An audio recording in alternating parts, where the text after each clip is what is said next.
It's time to review the highlights. I'm joined by my co-anchor, Snoop. Hey, what up, though? Snoop, number one has to be getting iPhone 16 with Apple Intelligence at T-Mobile. Yeah, you should hustle down to T-Mobile like a dog chasing a squirrel, chasing a nut. Number two, at T-Mobile, families can switch and save 20% on Plans Plus streaming services versus the other big guys. What a deal. Y'all giving it away too fast, T-Mobile. Slow down. Head to T-Mobile.com and get iPhone 16 on them. Yeah, you can save on wireless and streaming versus the other big guys at T-Mobile.com/switch. Apple Intelligence requires iOS 18.1 or later. Hello and welcome to the Vergecast, the flagship podcast of being free with Prime. Who knows? Maybe it's $20. Maybe it's Prime is $15, and this comes for the ride. That one feels slightly too plausible to me, and I don't like it. That we're free with That Prime? we're free with Prime. Like, we might be. I honestly don't know. At the rate we're going. What is free with Prime? Yeah. Just bundle us in, Jeff. We support free markets here on the Vergecast. There's a lot to talk about this week. An awful lot to talk about. I'm your friend, Neil. David Pierce is here. Hello. And I've got a guest in the studio, David Imel, the co-host of the Waveform podcast, is joining me today. How's it going? It's Good to be good. here. I just want more human beings physically present with me. Understandable. And Pierce won't say yes to that idea. We're legally not allowed to be in You the need to same stay room. in your green screen basement. No, it's like, you know how they like won't put the whole group on a plane, like just in case something happens. Like you and I can't be in the same room just in case. We have to be several hundred miles away because this isn't the right time in America for playing jokes, David. I was just on a flight and it landed and everybody burst into applause. And that is you want a temp check on the country. It's the amount of clapping when planes land is going up. I got a new plane story in Slack every single time I arrived at the airport. And I had to remind everyone, I'm now at the airport. So, what's going on? All right. A lot happened this week. Wait, first, Neil, you have to tell us where you went on vacation, because as always happens when you go on vacation, some single digit but not insignificant percentage of the Vergecast audience believes that you have quit your job and will never ever come back. So can we just tell the people about your vacation and that you have triumphantly returned? No. Okay. That's the answer. Is Neil back? Who knows? I think you want to be at a place in your life where people are like, there's a secret nefarious plot to defenestrate you every time you take a break. I literally got an email last week that was like, well, Neil seems like he's about to retire. And then they just sort of went on with the rest of their question. I was like, hold on. I might be. You never know. No, we went to Turks and Caicos. It was it's like Max's winter break. So we went to the beach and we sat on an island, and then everyone else on that island at that beach was also from New York, which is the whole state is on winter break. So all of the children of New York were on this one small British island.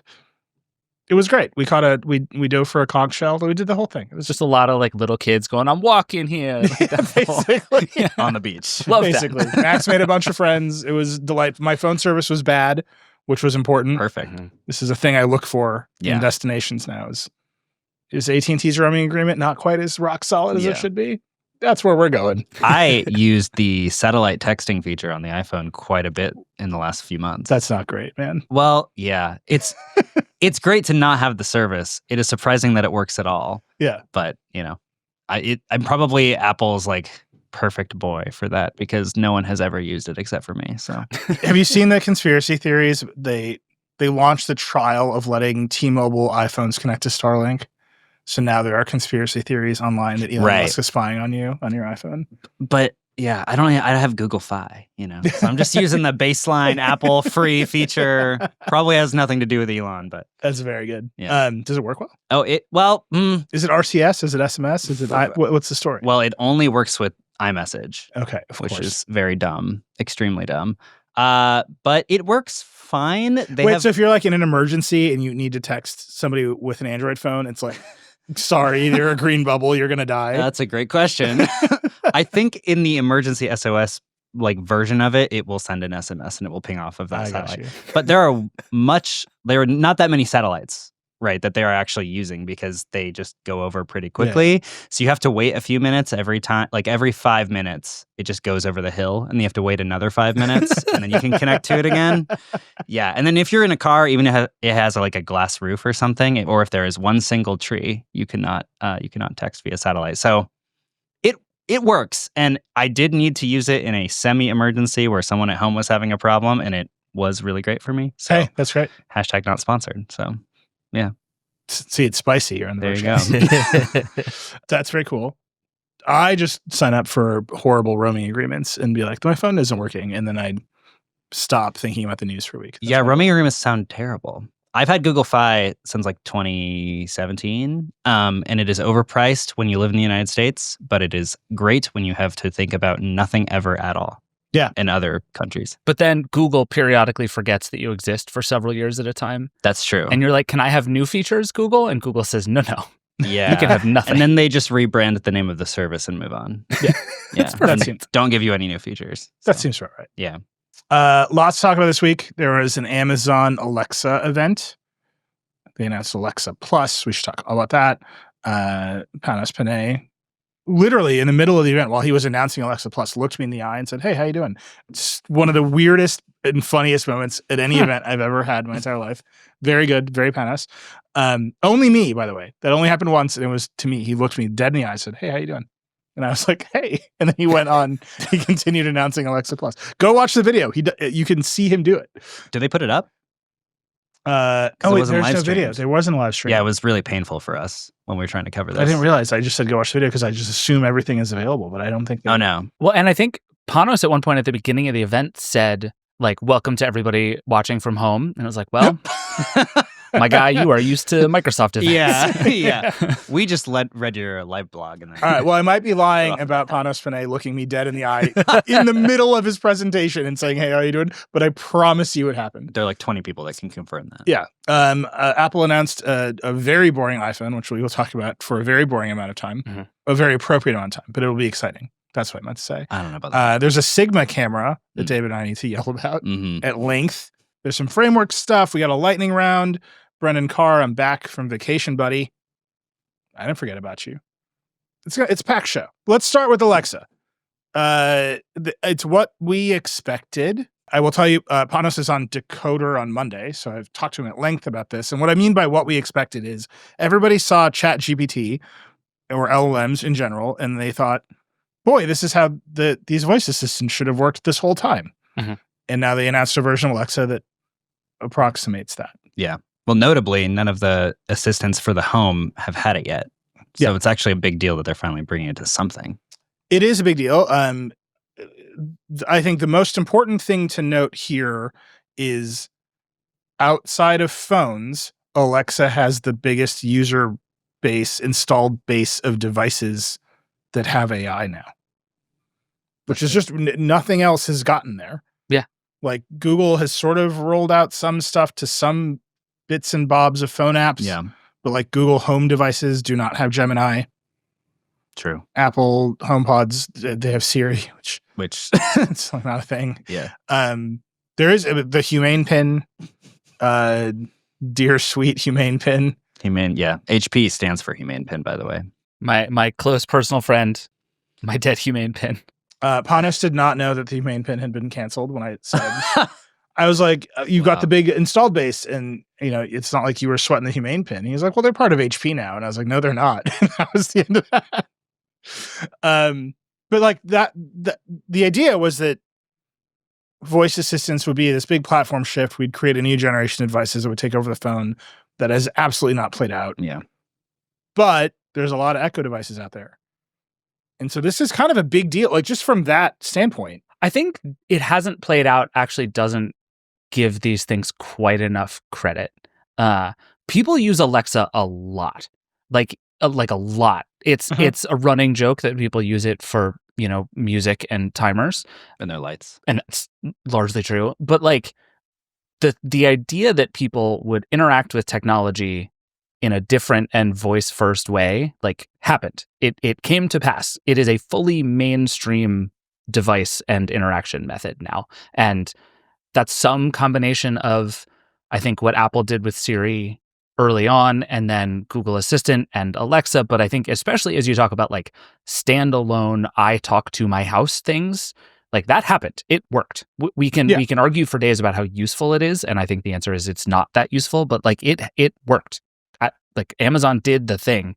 And now the question is like, can we take this behavior that we've trained people and point it at something? Yeah. And I think that is the open question. And that is what Alexa Plus is trying to be. It's like, okay, we've now taught you that it is possible to talk to your technology. Now we have to give you things to do with it.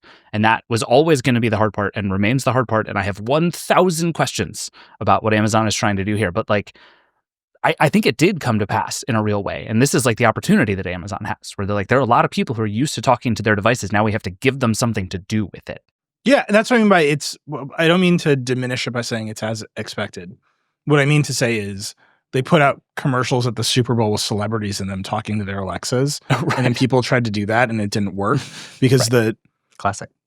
And I think at the event, a bunch of Amazon executives called it Alexa Speak, where you trained yourself to talk to the Alexa or the Google Home or whatever it was in like robot voice. Yep. And like give it ordered commands because it's just a computer at the end of the day and it needs like structured commands. And now it's like, oh, because there's an LLM, because there's some AI natural language input, you can just talk to it. And then also it can figure out what you want and talk back to you naturally. And now you're in this conversation with this thing that can like maybe do stuff. And so that's like the big idea of Alexa Plus is like total reboot of Alexa with not one, but like multiple AI models underneath it.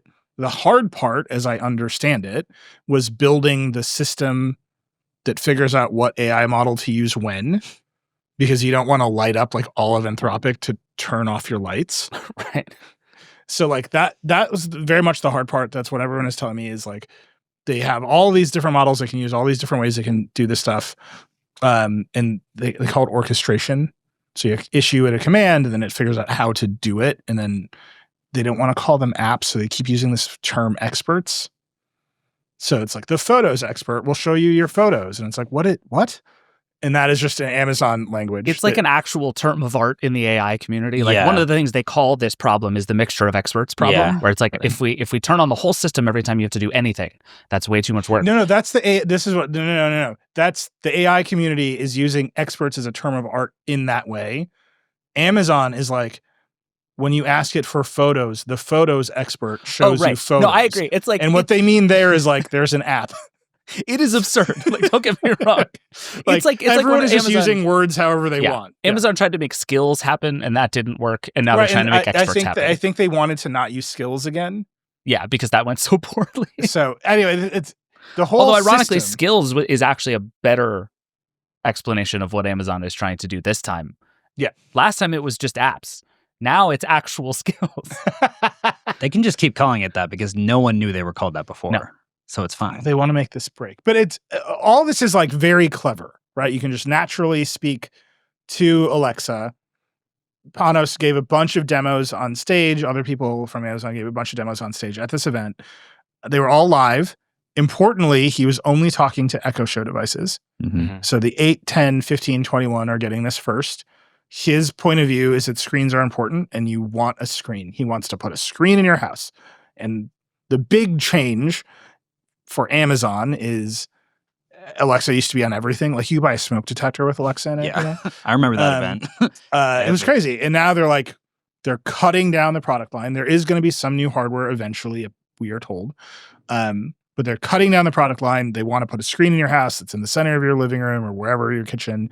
You talk to it. It shows you stuff. You have a device. And that is the centerpiece of their strategy. And then it is smart and it can do things, everything from tell your kids a story to, I think this is really fascinating, like automatically create smart home routines for you.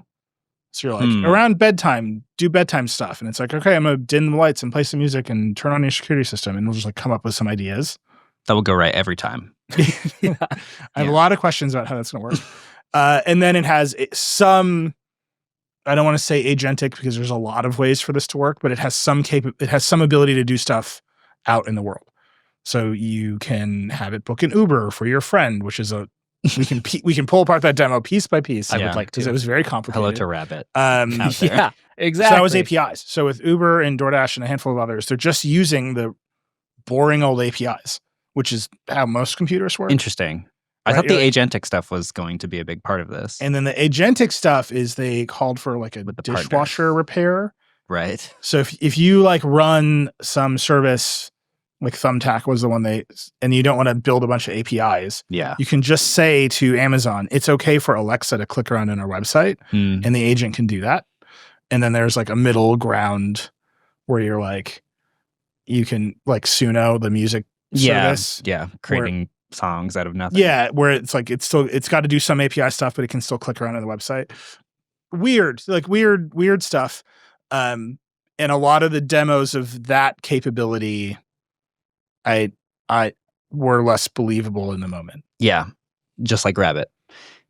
Right. I know that they're partners, but my question with any of the agentic stuff is what happens, like, are they actually just targeting certain areas of the site, or are they doing recognition of the buttons? Like, Rabbit always says it was recognition.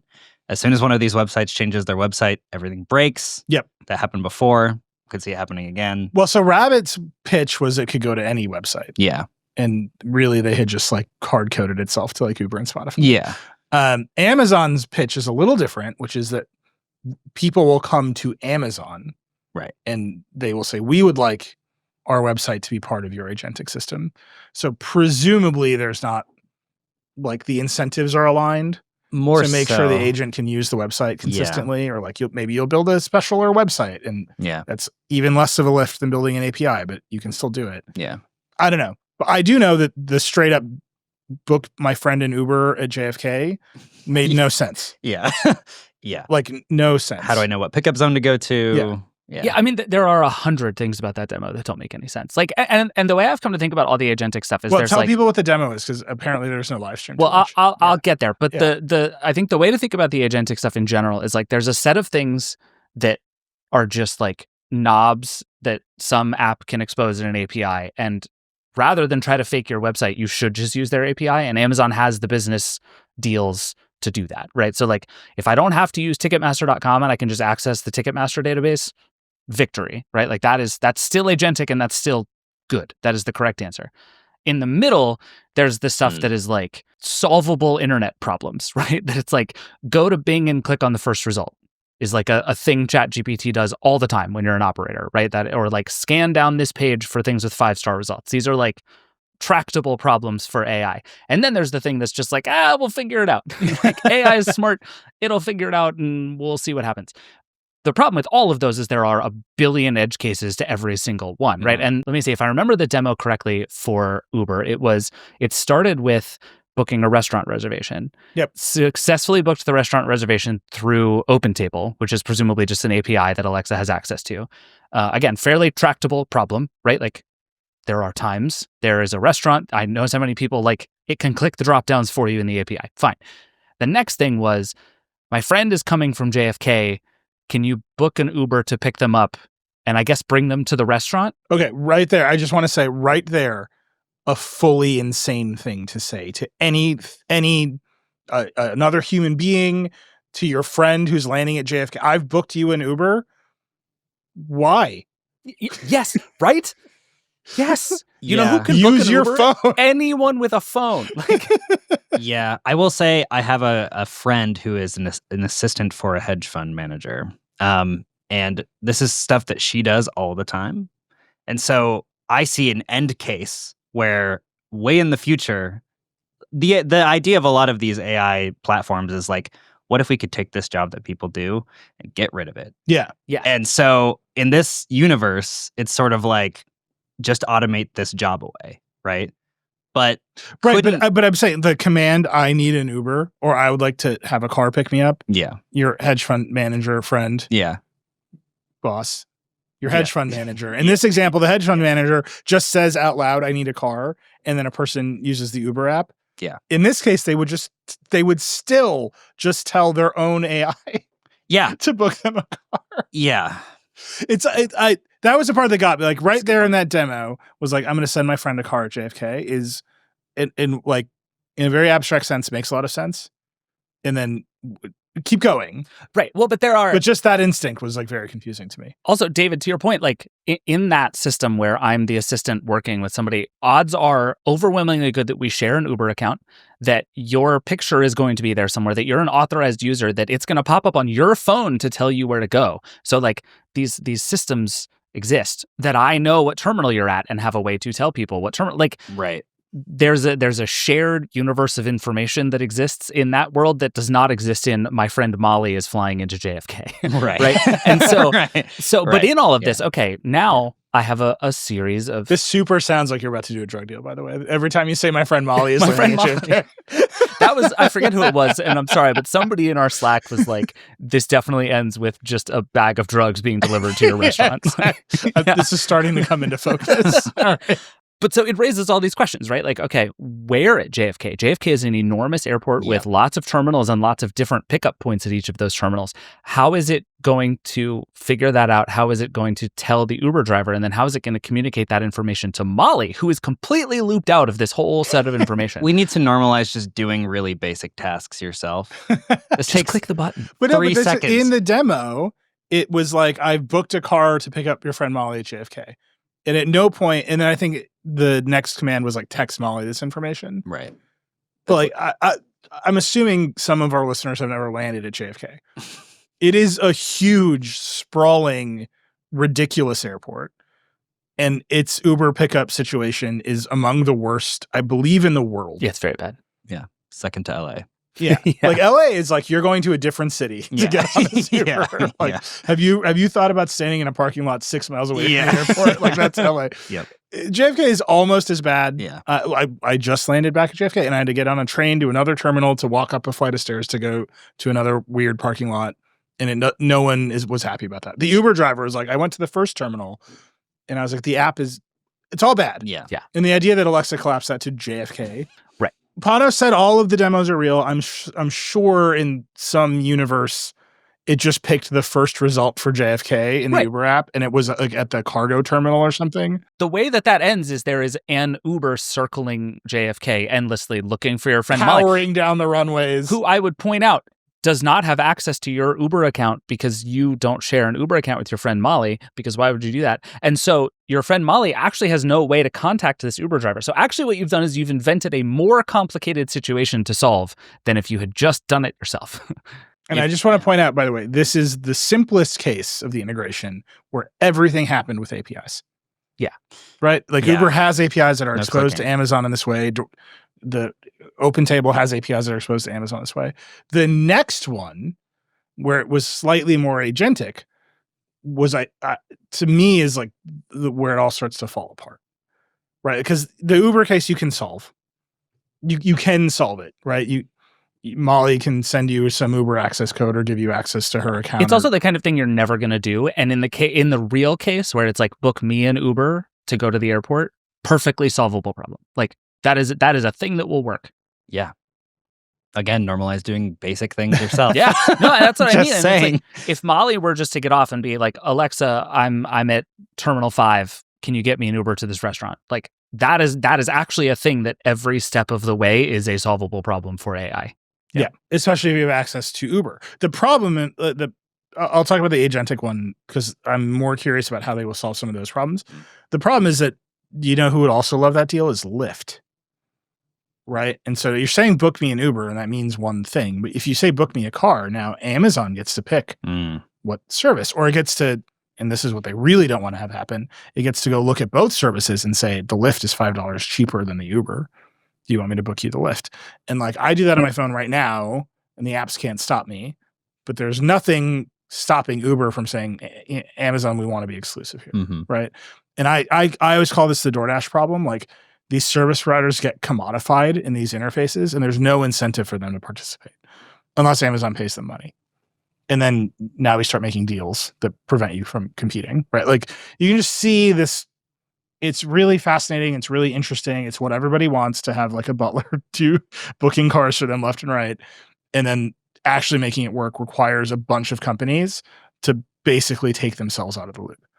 And it's unclear right now as to why. If you're like, order me a sandwich, and DoorDash never gets to show you an ad or upsell you on fries or get you to sign up for DoorDash Plus or whatever they call it. Why would they pay part of it? Why would they do it? Yeah. Right? Because their margins are just crushed, and now they're just a commodity provider of sandwiches. Yep.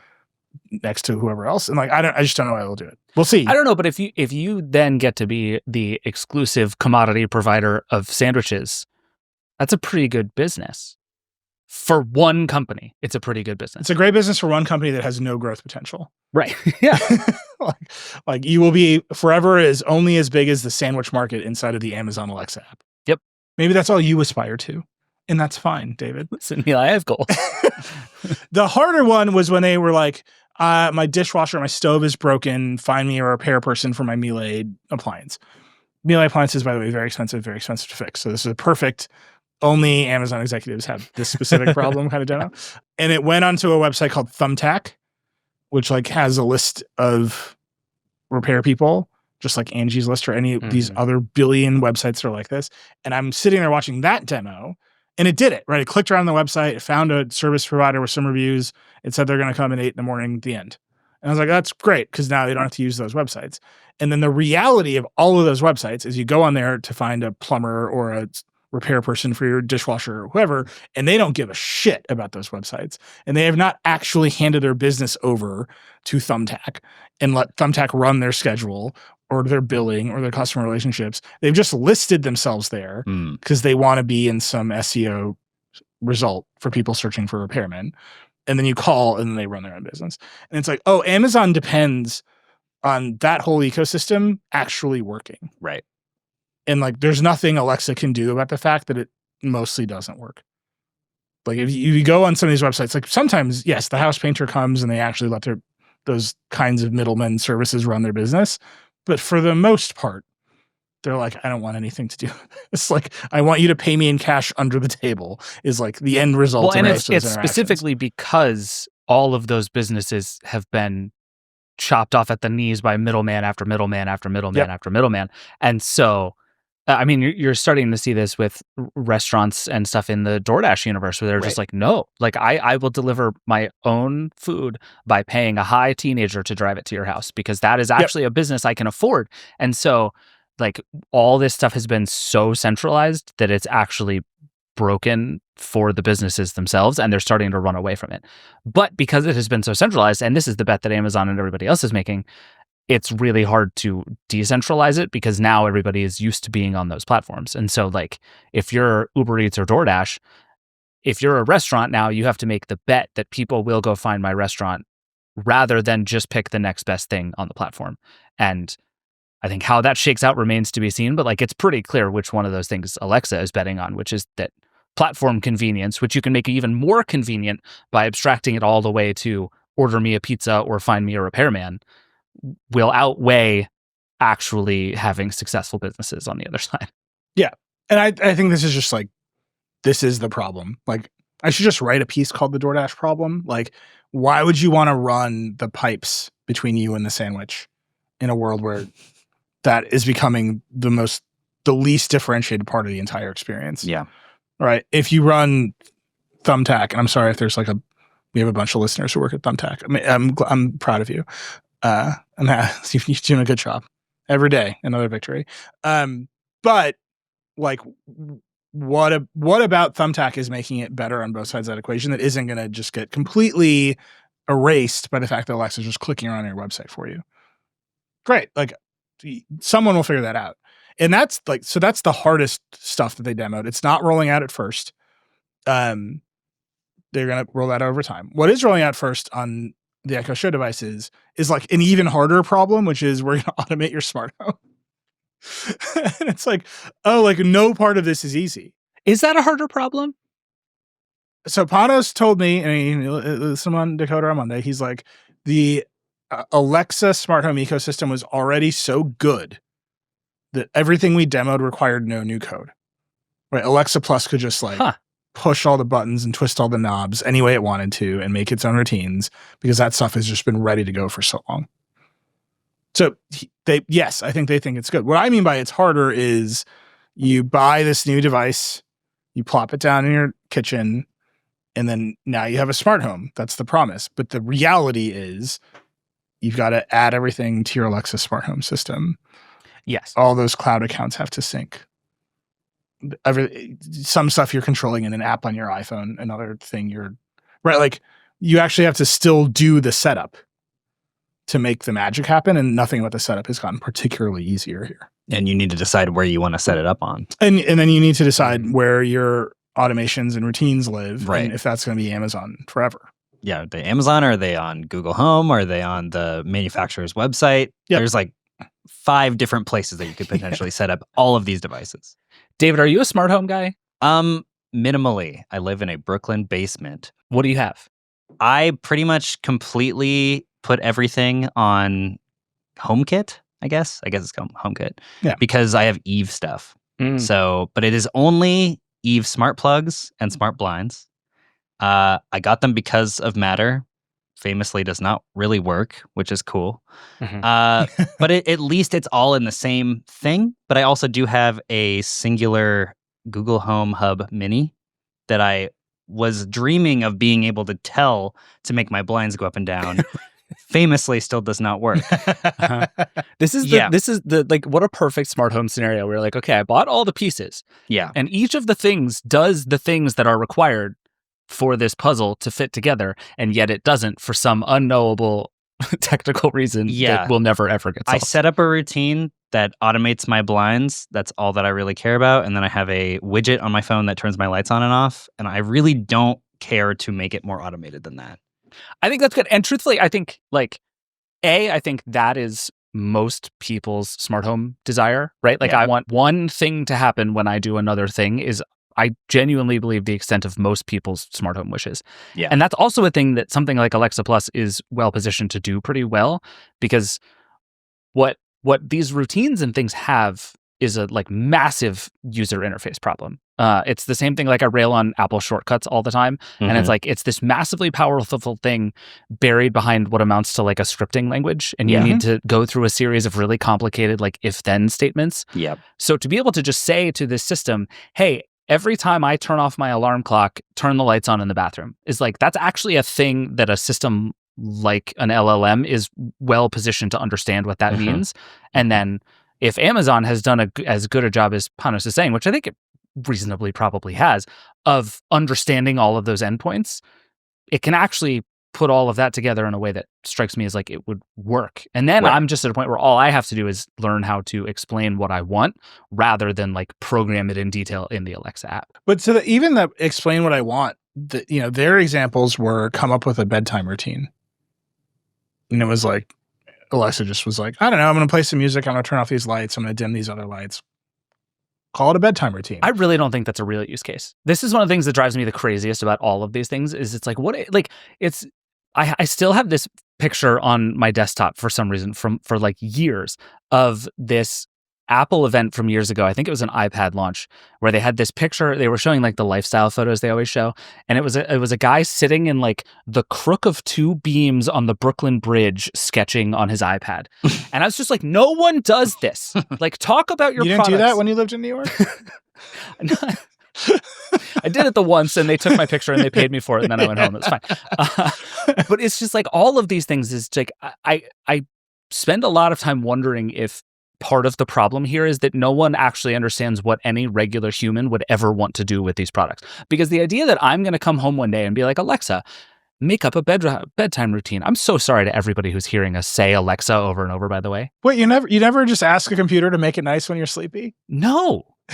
Yeah. Never. And no one is going to. And the idea that I'm going to ask it to and then I'm going to live with what it creates for me for the rest of my life is just preposterous. And so I hate this stuff now because it's like, show me this product as it's going to actually work for people instead of like a fake thing that seems vaguely impressive until you poke at it at all. Yeah. It seems to me that most of these companies extrapolate this stuff to the furthest degree where they're like, how can we reduce as much friction as possible between the user and doing what they want to do? And they just forget that people don't want to just give up complete control to these systems. The famous book me a travel itinerary and book my plane and book my hotel. Nobody wants to do that. And yet every company uses it as their example. Luckily, Amazon did not actually have them book the itinerary. They just made the itinerary, which is better. That is better. I agree. I like that. But still, that is like the extrapolated version of that, right? Like nobody, even in the home, nobody wants you to bedtime routine. I don't know what it's going to be. Let's just find out. If that's going to be the case, let me like test 5 of them out and then I will pick. People don't actually want to just give up complete control to a system like this, especially when it's completely random. You don't know what it's going to be. Totally. Well, so I have many things to say. Okay. I'm sorry. I'm sorry to everyone. One, I think the hard part here is not the reduction of friction. It's letting people know that they can do this stuff at all. And that I think requires. But does anyone want to? Yes, to some broad approximation, just have stuff happen is a thing people want. Like when I get home, turn on the lights is nice. Yeah. That's just nice. And Right. I am convinced that like my family does not know how lights turn on or off anymore because many lights in our house just turn on or off throughout the day. Interesting. Like we have hue lights in our kitchen and they're in adaptive mode. So they just go from cool in the morning to warm at night. Mm-hmm. I think this is the coolest shit in the world. No, that's great. Someday Max is going to go to college and like call you from her dorm room being like, why is it dark? So Jen Tui told us that her teenage children don't know how to use house keys. Oh my God. Which is incredible. We're ruining future generations, Neil. But so I got a text from Becky and she was like, the kitchen is the wrong color. And I was like, this is victory. I'm getting divorced now, but this is victory. The kitchen is the wrong color. Like the lights are warm in the morning. And she's like, why is it so orange in here? And I was like, I've won and I've also lost in like equal measure. Yep. So it's true that people like it when things just sort of like happen the right way at the right time.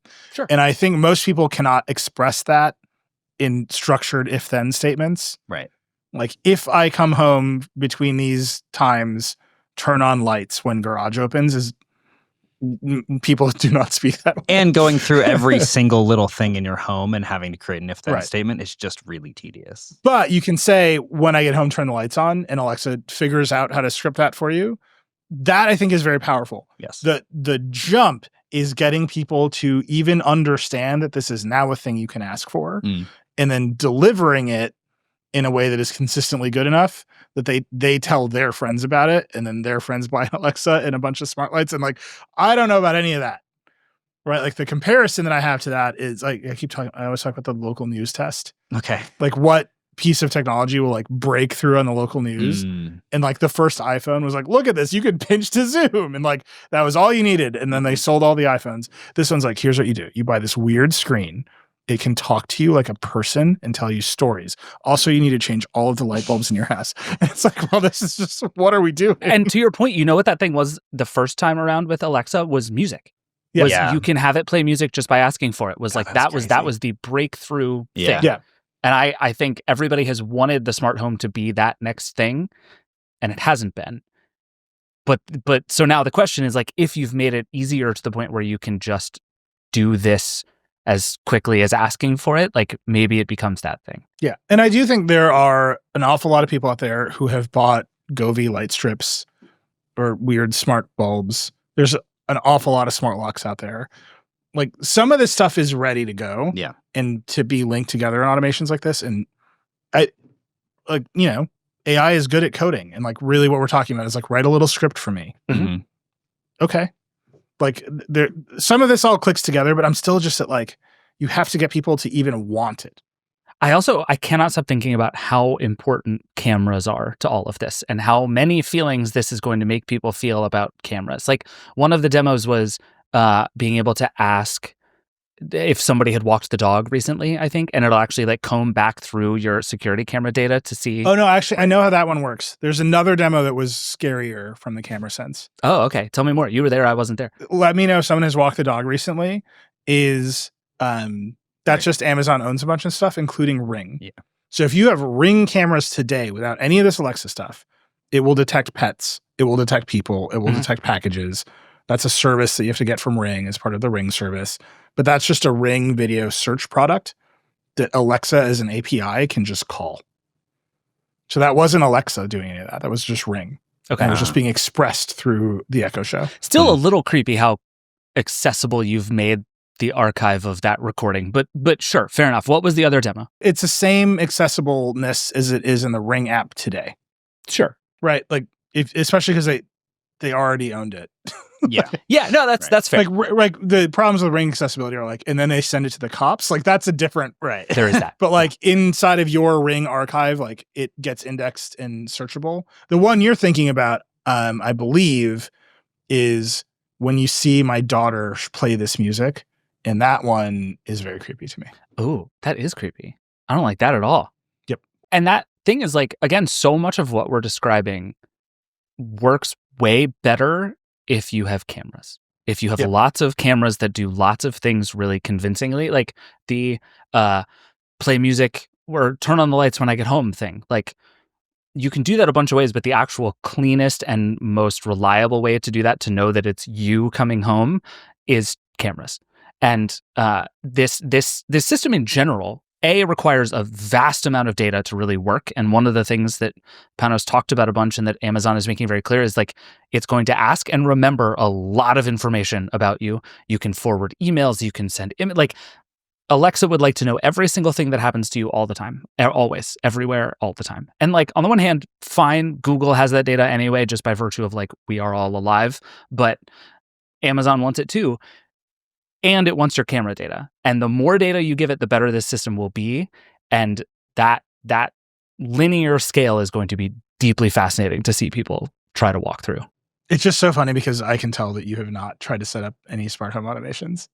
Do you know what the best way to know that your home is? Amazon has no access to it. It's when your fucking phone connects to your Wi-Fi network. Amazon owns Eero, so sure they do. Oh, that's interesting. But that's like too creepy. It's like one step too creepy. But like, that is how a bunch of HomeKit automation. Sure. No, you're right. That's a good point. Right. So like, when you do if you've ever set up a HomeKit automation, right, there's run this when no one's home or just I'm home or anyone is home. And all it's looking for is whether various devices signed in iCloud or on your network.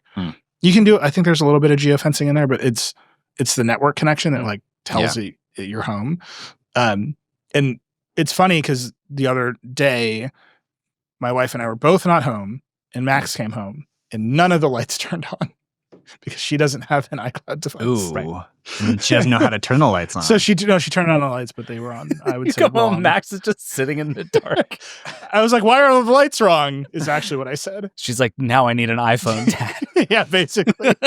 But it's really interesting to think, they'll link Eero into this and know like network states of devices. There's a lot they can do. Was this compelling to you? Yeah, in some ways. I mean, the fact that the Echoes were sort of the first ways that people interacted with any form of voice-based AI, I think was interesting to me, because Amazon was so early to that, and then they were so late to everything else. And so this like dream of my mother can set up something and come home and start talking to her smart speaker, and it actually does things, instead of me having to teach her voice lessons or like specific lessons on how to talk to the AI, is a big thing. The automations, if they work, is going to be the giant question. I would love it if you could ask it to have an automation, and then it just randomly, it creates a bunch that you can pick from. Yeah. Because I don't know. I understand some people probably just want things to be made for them and just be developed. But having no say in any of the development of these things and just letting it do things for you just feels very sketch. Almost as sketch as the pick up my friend from JFK. You know what I mean? I don't know if it will work. This is the thing. That's one reason that I think pushing really hard towards screen devices is really smart for Amazon, because it just lets it do that kind of stuff where it's going to be able to be like, hey, here's the thing I was going to do. Make sure we're cool. Like, is this what you want? Is this your grocery order? Like, do you want this or this? Like, it's the kind of sort of quick back and forth. Did they show any of that? Yes, they did. The grocery demo in particular, one was like so far from what anyone would ever do, but also the coolest one. Yeah. So they were like, go to Amazon Fresh. I want to do this recipe. Here's ingest. Like, I want to make these cookies, and just start filling it out. And then he was talking to it while he was like clicking quantities on the screen. Yeah. And so he was adjusting one row of data while it was like adding this kind of milk. And it was just like very cool, like multimodal. Are people gonna do that? I have no idea. It's a big question. Gen Tui will, and no one else. Yeah. But that is the kind of interaction that, if you can get it, makes all of this stuff work better, right? Because it's like the first time you ask a question and you get like a 600-word long spoken answer, you're like, this is nothing. I hate this. That's the part that it needs to fix. Yeah, but then it's like, and this is the thing, I've always gotten a kick out of this in like sci-fi and stuff. Like, they always just gravitate towards, let me show you, right? And then it's like, put it on a screen and I can look at it, which is like better movie making than listening to something talk for 4 minutes, but is also just better user experience. It's like, do you want this or this? And I don't have to show them, or I don't have to read them to you. I can show them to you. Right. Famously, the Google Home Minis that every carrier on the planet throws 15 of you at Christmas, every single time you ask it, what's the weather, or turn the light on, it goes, just so you know, in the morning, we can also do this. Just ask me what to do every single time. Every time. And I just want, okay, Bing, that's it. Or just turn the light on. What if you didn't talk and then I knew it worked because the light was on? What if you didn't talk? Yeah, that's a visual cue. I think as long as you have some sort of cue, which is like why the screen is important, especially when you're having it do these tasks that you cannot see because they're APIs or because they're like agentic or whatever. Oh, this is one of the coolest parts of the whole thing. They call them Alexicons. I do like that. So the little blue bar on the bottom of the screen turns into like line animations. Panos told me that he wants there to be like 200, but right now there's 33 because he's approving all of them individually. Okay. Which is great. That's I love cool. it. That's good. They're very cute. And then Alexa just sort of picks whatever kind it wants. Like it turns into like a little line drawing of music notes or like a picture of, if it thinks it's arguing with you, it shows you a ping pong paddle going back and forth. Because you're, I don't want to argue with my computer. All this is great. Like I hate that I really like that, but I really like that. It was like easily the cutest part of the whole thing. And so they're trying to show these interactions. Look, we got to get the stuff, like I said, but you're listening to this on what, Friday or sometime after that? On Tuesday, Panos will be on the coder. You can hear even more about the new Alexa and how it works. There's a bunch of questions about what models it's using when, how they're managing all that cost. Anthropic is involved. Yeah.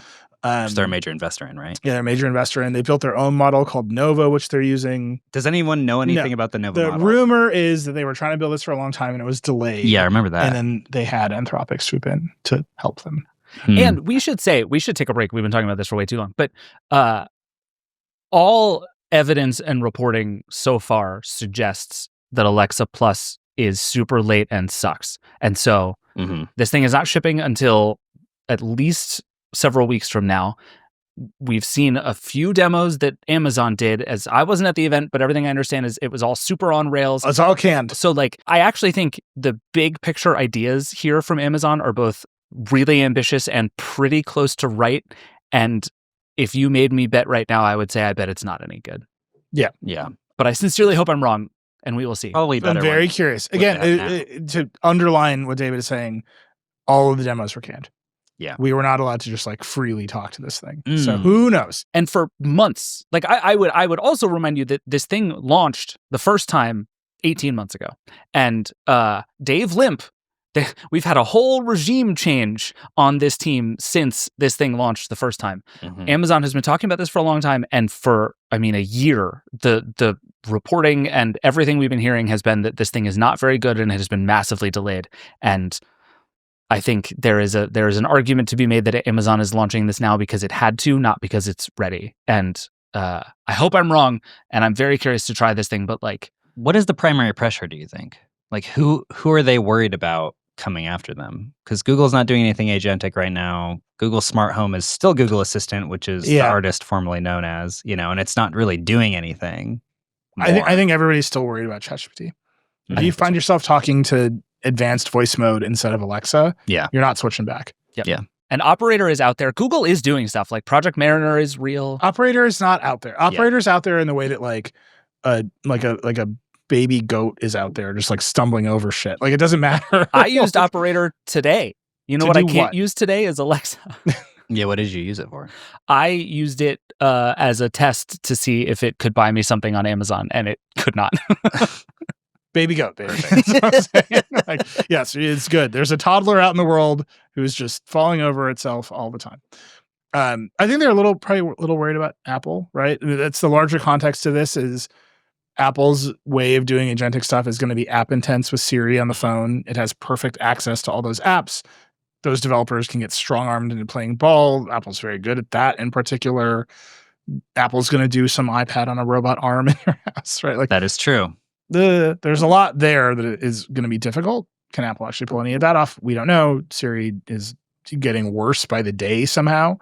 I think they just like needed to put the stake in the ground and say, actually, we put AI capabilities into Alexa in the way that everybody wanted us to. Yeah. And Panos has said this to us before, Neil, but I think I suspect probably said it to you on the Decoder too, is like they see this as like a full-on platform shift. Oh yeah, he very much said that in like the most intense Panos way. There is a sense now that missing this would be like missing mobile 15 years ago, right? In the sense that it crowned a generation of trillion-dollar companies and killed everybody else. And there is, right or wrong, real belief in the industry that this is that moment again. And there is a sense that you cannot afford to be late at all because A, your investors will kill you for it, and B, you'll just miss the future. And I think for Amazon, which is deep down this hole of we have to make Alexa work, like it's now or never. And I think they feel that. We haven't actually mentioned the most important part, which is Alexa Plus is $20 a month, or it is free with Amazon Prime, which notably costs $15 a month. Yeah. It's free with Prime. Like the $20 a month is such a fake price. It drives me nuts. Yeah. Like it is cheaper to get Prime and everything else. Yeah. Then like for $5 less, you can get everything else on Prime, which is obviously what Amazon wants. And the sort of overlap of like Alexa owners and Prime customers is like 100%. Right. So they're just and this is where we started. I use my Echo to buy exclusively from Walmart. It's like an amazing. But they're they have the advantage. Yeah. No one else has a distribution advantage like Amazon has. Maybe Google, but they're Google. Yeah. I mean, I think they just want that recurring revenue. You know, it's like they've got 180 million users in the United States on Prime. They've got 200 worldwide, 200 million. They just need to keep growing that number because it accelerated very fast at first. Yeah. It's starting to peter off, even though it's still one of the most popular services in the world. I don't know who the user is that is like, I don't have Prime, but I want Alexa LLM. Who are you? I don't know who you are. Email us. Let us know. Maybe the like really hardcore AI heads that just want to try everything, but I also don't know why they wouldn't have Prime. We'll find out, I guess, eventually. Yeah. But if anyone can do it, it's Amazon because they have scale. If anyone can make the platform shift happen, because they already have the microphones in everybody's house. Yeah, they've already and they own that whole platform tip to tail. It was probably a way for them to say it's $20 because everyone else is $20, and in that way, they're kind of saying we're just as good in every way, but you can get it if you have Prime for cheaper. Well, I'm excited to see just how chaotic it is. We'll see again, and next week on Decoder, Panos answers a bunch more questions in like classically intense Panos Panay way. It was a fun conversation. Also, we finally get to do the assistant like battles between all of the major assistants. Well, once Siri is actually like out. So never. I don't think Siri counts as a major assistant anymore. It's rough. Yeah. All right, we got to take a break. We're gonna come back. And we're gonna keep dunking on Siri. We'll be right back. It's time to review the highlights. I'm joined by my co-anchor, Snoop. Hey, what up, though? Snoop, number one has to be getting iPhone 16 with Apple Intelligence at T-Mobile. Yeah, you should hustle down at T-Mobile like a dog chasing a squirrel, chasing a nut. Number two, at T-Mobile, families can switch and save 20% on plans plus streaming services versus the other big guys. What a deal. Y'all giving it away too fast, T-Mobile. Slow down. Head to T-Mobile.com and get iPhone 16 on them. Yeah, you can save on wireless and streaming versus the other big guys at T-Mobile.com/switch. Apple Intelligence requires iOS 18.1 or later. All right, we're back to Siri Dunks, the new podcast from The Verge. Guess what I asked Siri to do today that I couldn't do? Oh, no. That's the whole show. It's just us listing things that we asked Siri to do that it cannot do. It'd be the longest Vergecast episode in history. That it used to be able to do and can no longer do. I asked it how many days until something the other day, and it was like, do you want me to ask ChatGPT? It's rough. And ChatGPT famously is not good at math. Yeah. I was like, this is the most powerful phone in history. Nice. Speaking of iPhones, we should probably talk about the iPhone 16e at some point. But actually, I want to talk about the Sigma BF, this camera. I just want to say it's very telling that the iPhone 16e is handily the second most interesting gadget that came out this week, which in part says something about... I would say third. I just think we're like legally obligated to feel like there was a new iPhone. You're right. It is at least third. It might be fourth, given some of the framework stuff, but it's certainly not first. And I think Sigma is clearly first. My proposed headline for Allison's review was "No one should care about this phone." They didn't go with it. She did go with "It's fine" and give it a 7, which is the most 7 headline in the history of headlines. Yep. I still don't know who's going to buy this thing. So what's going on here? With the camera or the phone? Oh, well, I still don't know who's going to buy this thing. Yeah. Actually applies to both. Let's start with the camera. That is true. Let's start. That is true.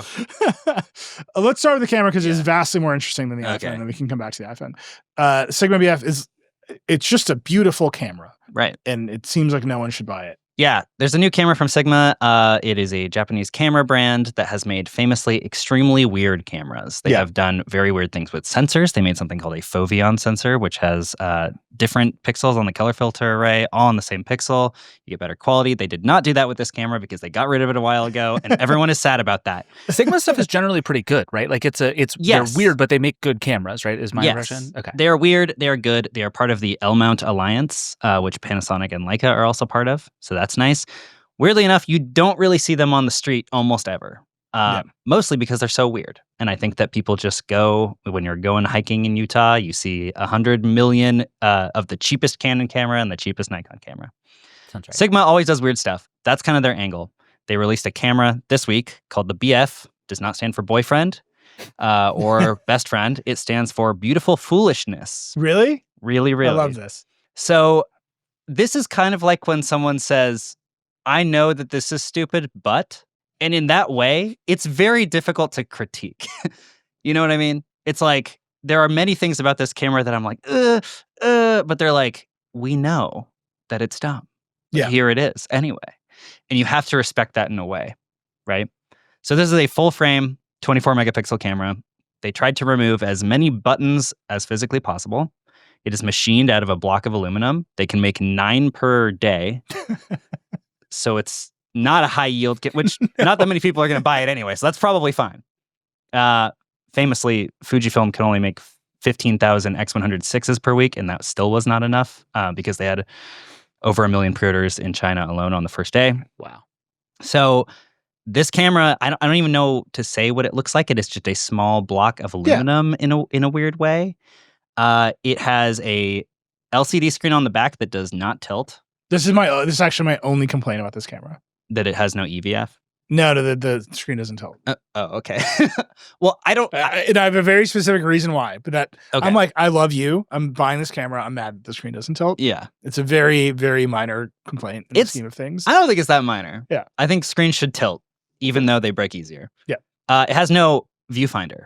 That is also horrible, in my opinion. I feel nothing about this. Especially for a $2,000 camera. Like the number of people who can afford that camera, want to buy that camera, and have strong, like, visceral feelings about how far away from your eye you should hold your camera. Like, Yeah. it's just one group of people. It's just that makes it with no articulating viewfinder and no like EVF or OVF. You can only do this. Yep. That's and this is why I think the screen should tilt. Yeah. That's it. Any other angle than right in front of you. You know what I mean? It has this knurled kind of jog wheel on the back that you're supposed to do most of the stuff through. It has a play button. It has a menu button for going to the menus. The menu looks not great. Not great. Yeah. You see, Seb from Halide was like, looking at this interface is why I make camera apps. Yeah. Yeah. It's not great. Has an extra little screen that tells you like the aperture and things like that. Even though I hate when you hide the aperture behind a submenu. It's horrible for cameras. I don't know. I think that the biggest reason that people really like this camera is because it is super basic. It is just a square of aluminum with a couple little knurled parts. No, let me tell you why people like this camera. Because people aluminum? like this camera because it is sexy as hell, and I want it so bad. Yeah. This is like, this to me is like, imagine like a cave painting of a camera. Whereas like, you go back like 8,000 years and it's like, oh, someone just drew a camera and this is the first camera that anyone ever imagined. That's this camera. And I love it for that. Yeah. I will say the fact that it doesn't have a SD memory card slot. Yeah. And it has a built-in SSD is like, oh, this thing has a shelf life. Oh, yeah. You're either going to have to get it serviced, which I'm not really sure how they're going to get inside of it when it's a solid block of aluminum without taking a lot of stuff off of it. or you're just gonna have to get a new one. But hopefully it doesn't die before, memory cards famously die a lot. Yeah. But at least you can put a new memory card in. So here's my argument in favor of this, except for the tilting screen, which I agree is a huge problem. Okay. Because I mostly take pictures of a 6-year-old who is notably down here. Right. So I'm always shooting at like hip height, which means I want to tilt the screen up. Yeah. That's it. That's like, I need to solve that problem. This camera doesn't solve that problem. It is sexy as hell and I do want it. Mm-hmm. I think it is like well beyond time for a camera manufacturer to get rid of like camera controls as we know them. Like as a person who mostly shoots an ancient Nikon D7500, still the greatest hands-on camera ever made. It's like fine, and there's just a million buttons on it, and I know what they all do. And the reason I've never upgraded that camera is because I know where all those buttons are and I know what they all do. Right. And it's cool. I like having that relationship with the camera, and I've got most of them set, so I never have to touch them again. I just know where they are. And the reality is if I could just set them and then set this one dial to mostly ever control shutter speed, I'd be fine. Yeah. Right. Or like exposure compensation. The only problem with that approach is you want that camera, but to be like the size and quality of like a Sony RX100. Yep. Right? Like give me all of what you just described, a basically designed to shoot in auto, super simple, all in one piece, more or less unbreakable thing that is like a really fun, cool point and shoot. And I think it'd be gangbusters. I'd be all over that thing. Yeah. You're kind of describing X100 in a few ways. That's why people love them. But this one to me, I just like the idea that Sigma's like, we have no history of Nikon F series SLRs to honor. That's fair. Like, screw it. We're just changing how the controls work. Have you seen the old Sigma cameras? Because they are much weirder than this. Yes. They're really, really weird. Like, it's funny because Sigma started out as like a lens brand, and they were like, screw it, we can do whatever we want. Yeah. It would be a lot more compelling in that way you just described, Nilay, if the menu was better. Yeah. It's like, here's a really usable thing unless you have to do anything. Have you guys driven the EQS, the new one, the electric one? Yes. It's used like being in a Korean nightclub on wheels. Yeah. I don't know how else to describe it. But you've used the infotainment system, Yeah. right? Yeah, it's like Windows 95. Yeah. No one has good ideas about software design. No. And like the fact that most products are software means that we live in a world of crime. Yeah. But yeah, I see what you're saying. Yeah.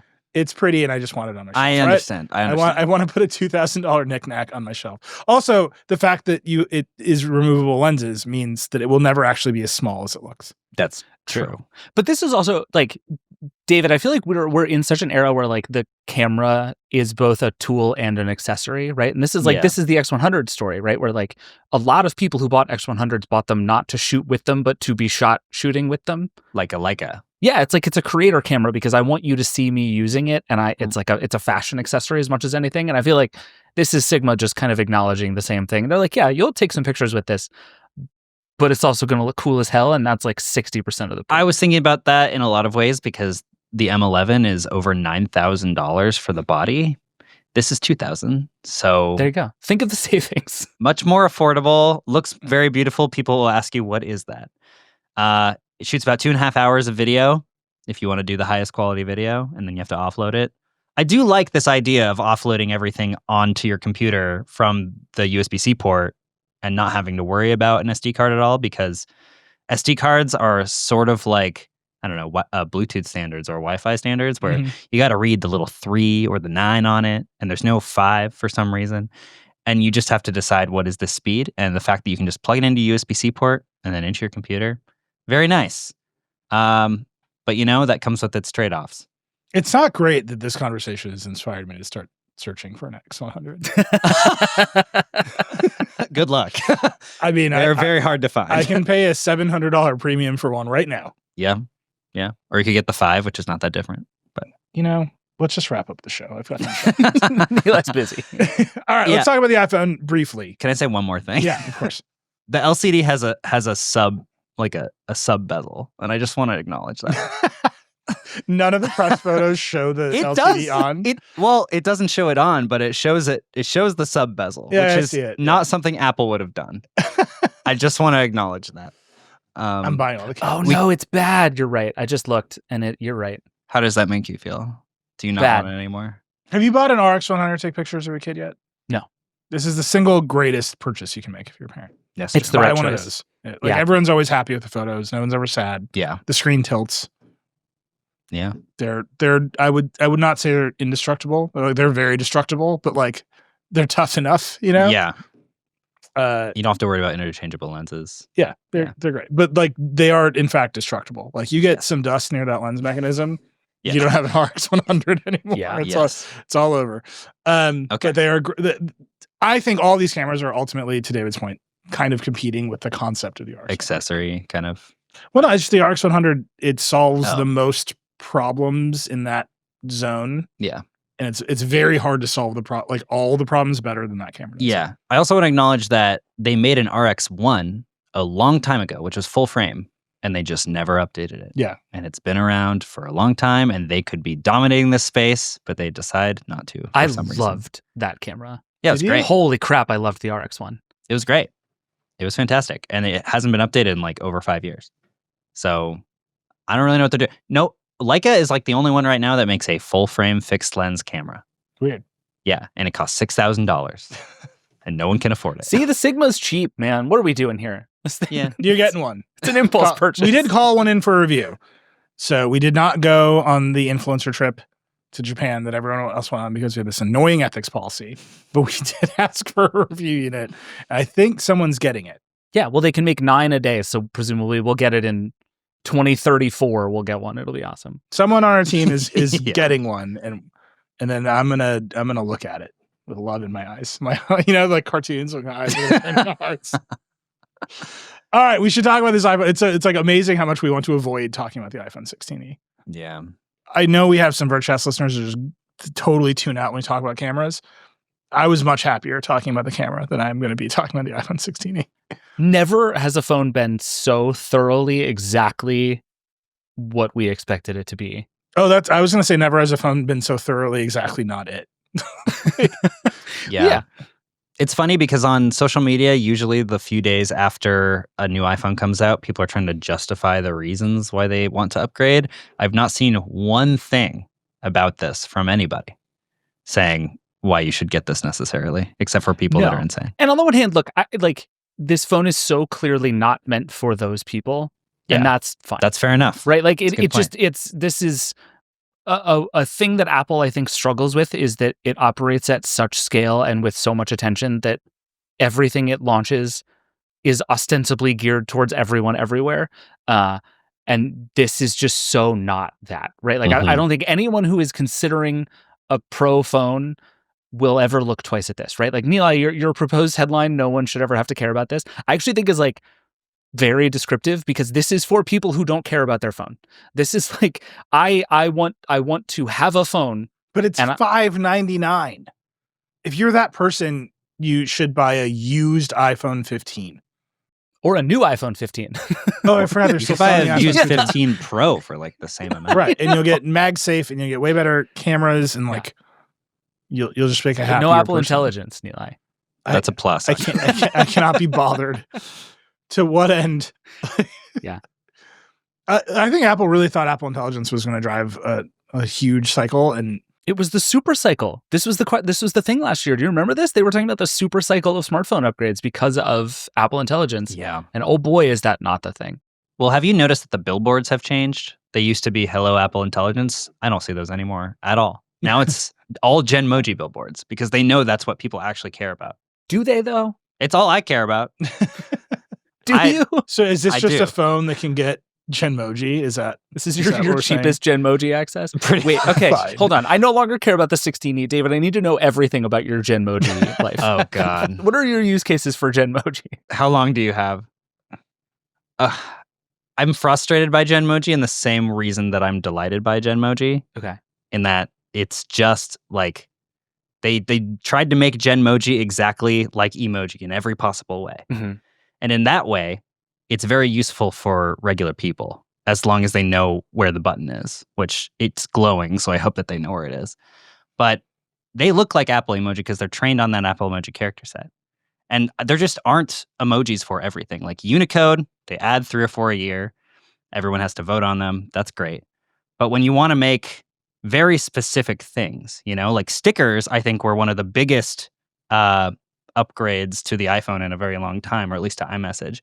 Because when you can press and hold on something, make a custom sticker, everyone uses that. People love it. That is cool. Genmoji is like that, but it's more, it's like it abstracts it away a little bit so that it's more usable with people that you do not have that specific relationship with. What was the last Genmoji you made? We're doing this now. Oh, gosh. All right. I'm going to look right now. I've never made a Genmoji. Maybe I should buy an iPhone 16. Yeah, like, is this in your day-to-day, Dave? Like, you're just out here Genmojiing up a storm? Somebody's like, do you want to get dinner? And you're like, Genmoji, make me a person eating spaghetti. Wait, is that how you invoke a Genmoji? Yeah. You have to say Genmoji out loud. Genmoji. I'm not sure if we can put this in the show, but if you just Genmoji gun, it will make you a gun. Cool. I just wanted to test that. Mm-hmm. Very strange. So you're just sending cartoons of guns to you? Laughing, crying, throwing up. Very good one. Oh, this is your Genmoji. These are Genmoji. This is what I'm saying. They mix stickers, Genmoji, and emoji in the same area of the keyboard because they want people to think of them as the exact same thing. I will say I like laughing, crying, throwing up as a Genmoji. That's pretty good. It's quite good. I will send it to you because it is very good. I'm just gonna send you some guns. Just in the middle of the night, David. Get ready. Just wanted to test how many different types of guns it would make, and it's a lot. You could do a pipe. Wait, so this one is good. This is the pumpkin and the devil emoji mixed, and I use them for Halloween. That's very good. I do like that you're just spamming David with like the worst emoji I've ever This is fantastic. That's very good. So again, to just bring this all the way around, our thesis is that people will buy a $600 not good iPhone to send cartoons of guns. No, but I have noticed all of the billboards have changed to Genmoji billboards. Yeah. And I think that they looked at Apple Intelligence, and before it was just so abstract. Before it was just, hello, Apple Intelligence, iPhone 16. Now it's Genmoji it. That's their whole thing. Yeah. And it has lasted longer than the Apple Intelligence ads. Like, there are more Genmoji ads. They've lasted a longer period of time. It's funny because they started all those ads before you could get Apple Intelligence. Yeah. And then people got Apple Intelligence and they stopped advertising it. Yeah. And yeah, I see what you're saying. My experience with Apple Intelligence outside of Genmoji was that I took a script that I had in Apple Notes and I did the rewrite feature, intending to revert back to the old script because, I was just testing it. And then it crashed Apple Notes. And then I could not revert it to actual script. And that was my only copy of the script. Woof. And that was my mistake.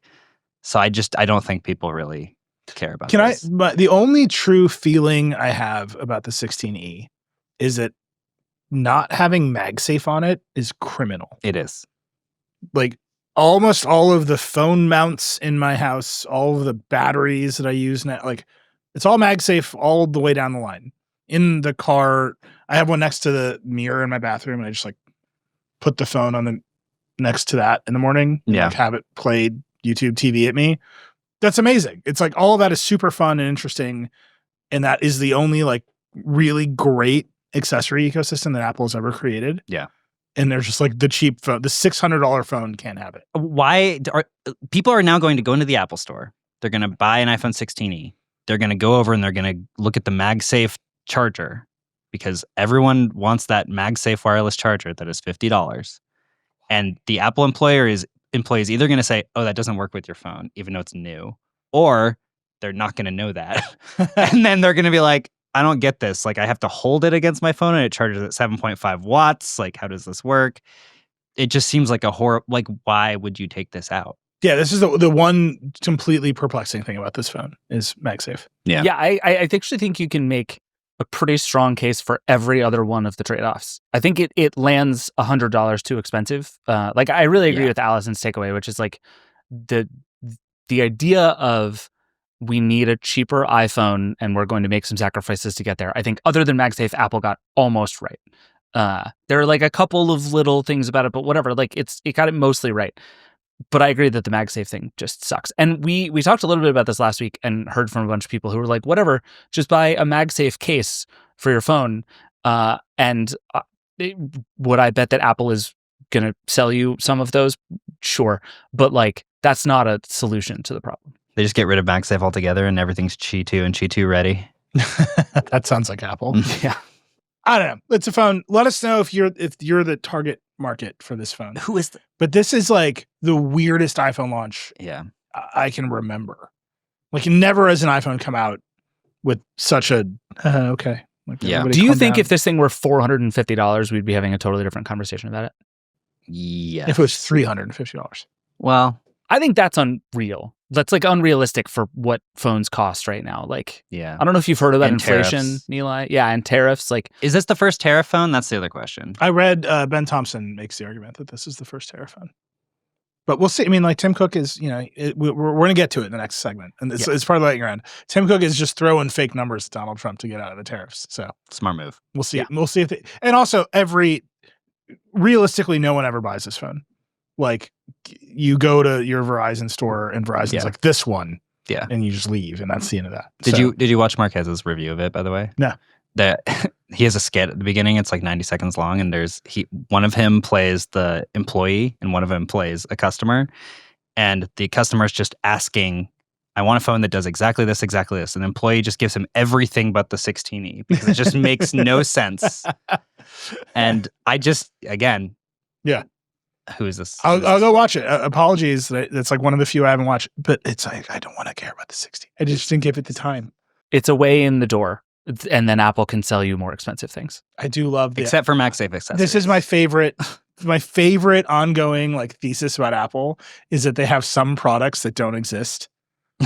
Like they just have like this. The 16E only exists on the website. It's like the lobster at a diner. Like Yeah, it's not there.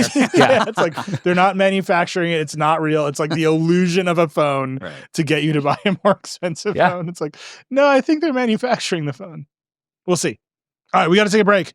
We were supposed to talk about the Framework laptop, which looks really cool, but David tells me that Framework CEO Nirav Patel is coming on the show next week. Yeah, he's coming. Sean and I are gonna hang out with Nirav actually later this afternoon, and we're gonna have a lot to say. But like, if I'll put all the Framework stuff in the show notes. I think that company is fascinating. The desktop looks really cool. I'm especially excited about the Framework Laptop 12, which is their like lower end touchscreen flippy one that I think is going to be maybe the most kind of mainstreamy thing Framework has made yet. This company is very exciting, and I think up to some really cool stuff. But yeah, we're gonna have lots more to talk about on that one on Tuesday. Yep. Cool. All right, we're going to take a break. We're going to come back with the lightning round. We'll be right back. It's time to review the highlights. I'm joined by my co-anchor, Snoop. Hey, what up, though? Snoop, number one has to be getting iPhone 16 with Apple Intelligence at T-Mobile. Yeah, you should hustle down at T-Mobile like a dog chasing a squirrel, chasing a nut. Number two, at T-Mobile, families can switch and save 20% on plans plus streaming services versus the other big guys. What a deal. Y'all giving it away too fast, T-Mobile. Slow down. Head to T-Mobile.com and get iPhone 16 on them. Da-da-da-da-da. Yeah, you can save on wireless and streaming versus the other big guys at T-Mobile.com/switch. Apple Intelligence requires iOS 18.1 or later. All right, we're back. Lightning round, unsponsored for flavor. The people have started saying it to us, so we're going to start saying it back to you. It is marching up the charts of the most demanded merch in the history of The Verge. Is an unsponsored for flavor T-shirt. It doesn't mean anything. It doesn't mean anything, but we're going to make it. When people you can't tell us what to do. It's their defining principle here at The Verge. For some reason, to me, that belongs on the bottom of a skateboard that just says unsponsored for flavor. That's where that goes. Say, you could throw away the entire. It's a long ethics policy on the website. It's very complicated. You could throw it out and you can replace it with "You can't tell us what to do," and that would pretty much get you there. Anyway, if you'd like to sponsor the lightning round, you can call someone at Vox Media and pay them money, and then we will still do this. But today we're unsponsored, which means there's not even a hint of corporate control. Because, again, to repeat myself, you can't tell us what to do. Unsponsored for flavor. Okay. David, take it away. Okay, so the first thing here is that YouTube announced this week that more than 1 billion people now watch podcasts on YouTube, which is kind of a number we knew, right? Like YouTube has been creeping up as the most important podcast platform for some time. YouTube Music exists, but this is not YouTube Music. This is YouTube, YouTube Main, as they call it, which I forever think is very funny. And basically, YouTube is very proud of this fact. They're like, we are a massively important podcast platform. I think there are several dozen issues with the fact that YouTube is this powerful a podcast platform, in part because it's not a podcast platform. Like, there's a non-zero chance you're watching this on YouTube right now. YouTube is not a podcast app for a bunch of reasons. You can't get background audio playback unless you have YouTube Premium. You can't sort out shows correctly. The audio versus video playback just sucks on YouTube. And YouTube's answer to this is YouTube Music. But again, no. And so I just think we're at this really interesting moment where YouTube is both becoming the most popular podcast platform and is kind of changing what podcasts are. Yeah. And it has changed it so much to the point where now, like, Spotify is racing to do video. And it is because it's trying to catch up to YouTube, in part because video is very popular, in part because video is very shareable, and in part because video is really discoverable in a way that audio is not. And so everybody now is turning to video. You didn't like the TikTok Spotify thing for music, where you heard a clip of a song you've never heard before and decided you wanted to listen to the whole thing? What could possibly go wrong? No, it's a terrible user interface. And I did this whole thing in the installer, the newsletter I write last week, where I basically was like, tell me your music setup. And the overwhelming piece of feedback from people was, I use Spotify. I hate Spotify, which is like precisely how I feel about Spotify. Like, perfect, no notes. And it's because all of this stuff is trying desperately to chase YouTube. And YouTube, meanwhile, is just out here flexing. It's like, yeah, if you want to be relevant on the internet, you have to be on YouTube. And that is increasingly true for people who make podcasts. And I think, like, Spotify's number, I think, was that it had 100 million podcast listeners.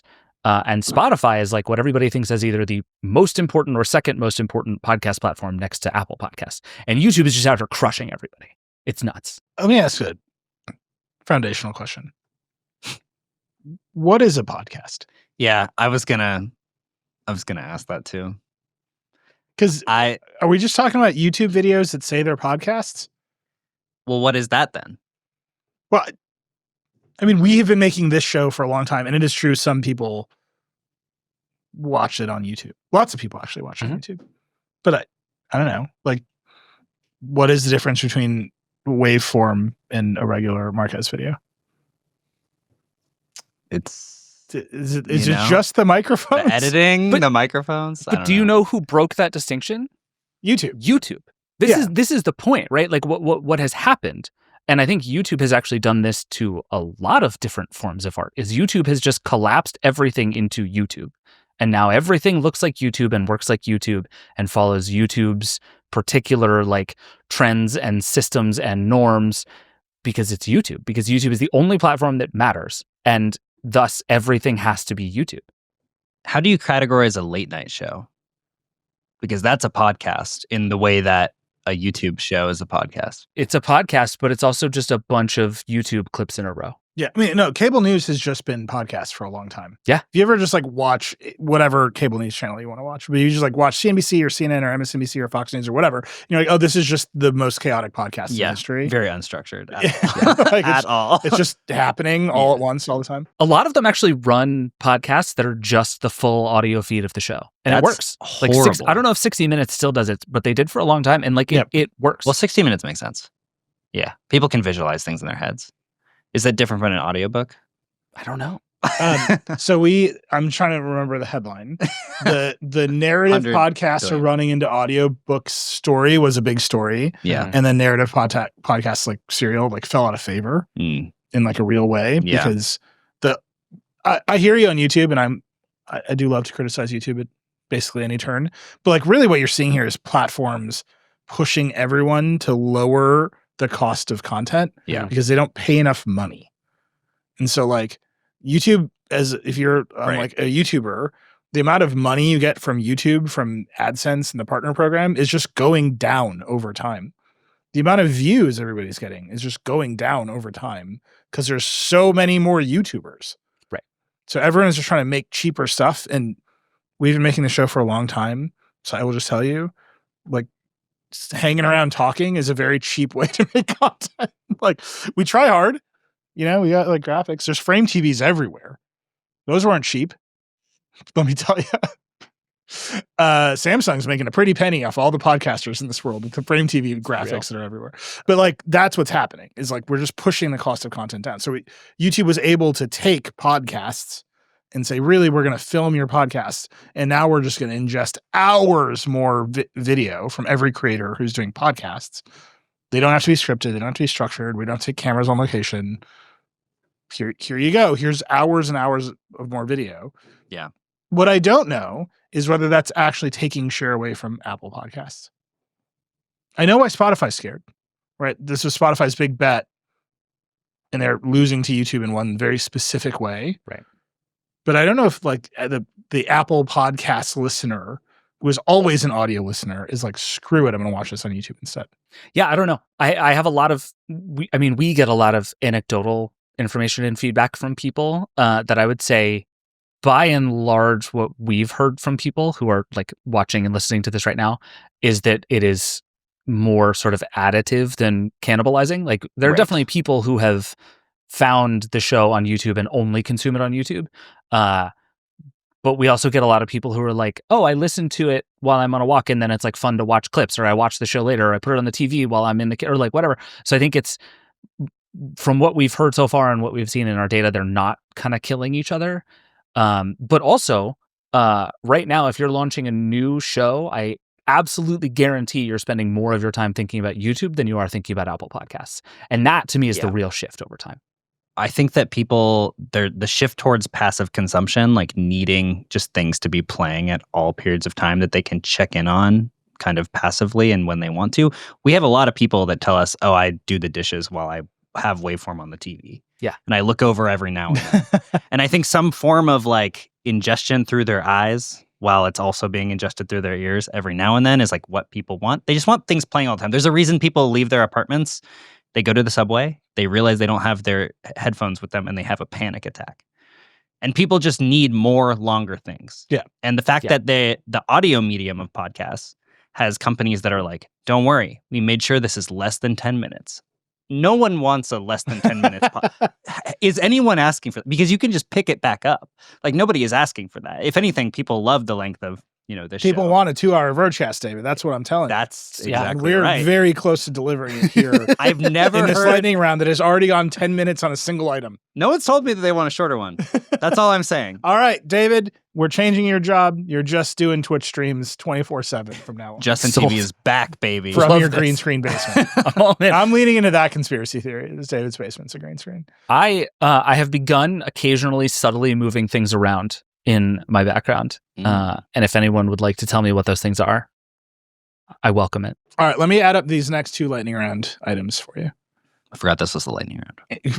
Apparently, yeah, that's what I was told. Instagram Reels may get its own app, Makes presumably sense. to compete more directly with TikTok. And then TikTok is upgrading its desktop website To compete with YouTube, they to say. compete with YouTube. What do you got? First one, yep, makes sense. I mean, I think people go to Instagram for Reels at this point. So I think all of this is based about the TikTok ban. Yeah. I think because remember, TikTok is technically banned in this country. Yeah. Like the law passed, the Supreme Court upheld it, and then Donald Trump was like, no, we're not doing that. Yeah. And the app stores, Apple and Google, were like, that's too much risk. And then Pam Bondi, the new attorney general, sent them a letter, which we have still not seen, that made them feel comfortable to put TikTok back. So now we're in this weird period where this app that is banned, they got a 75-day reprieve from the Trump administration of enforcement of the law. That's coming up in April, right, David? Mm-hmm.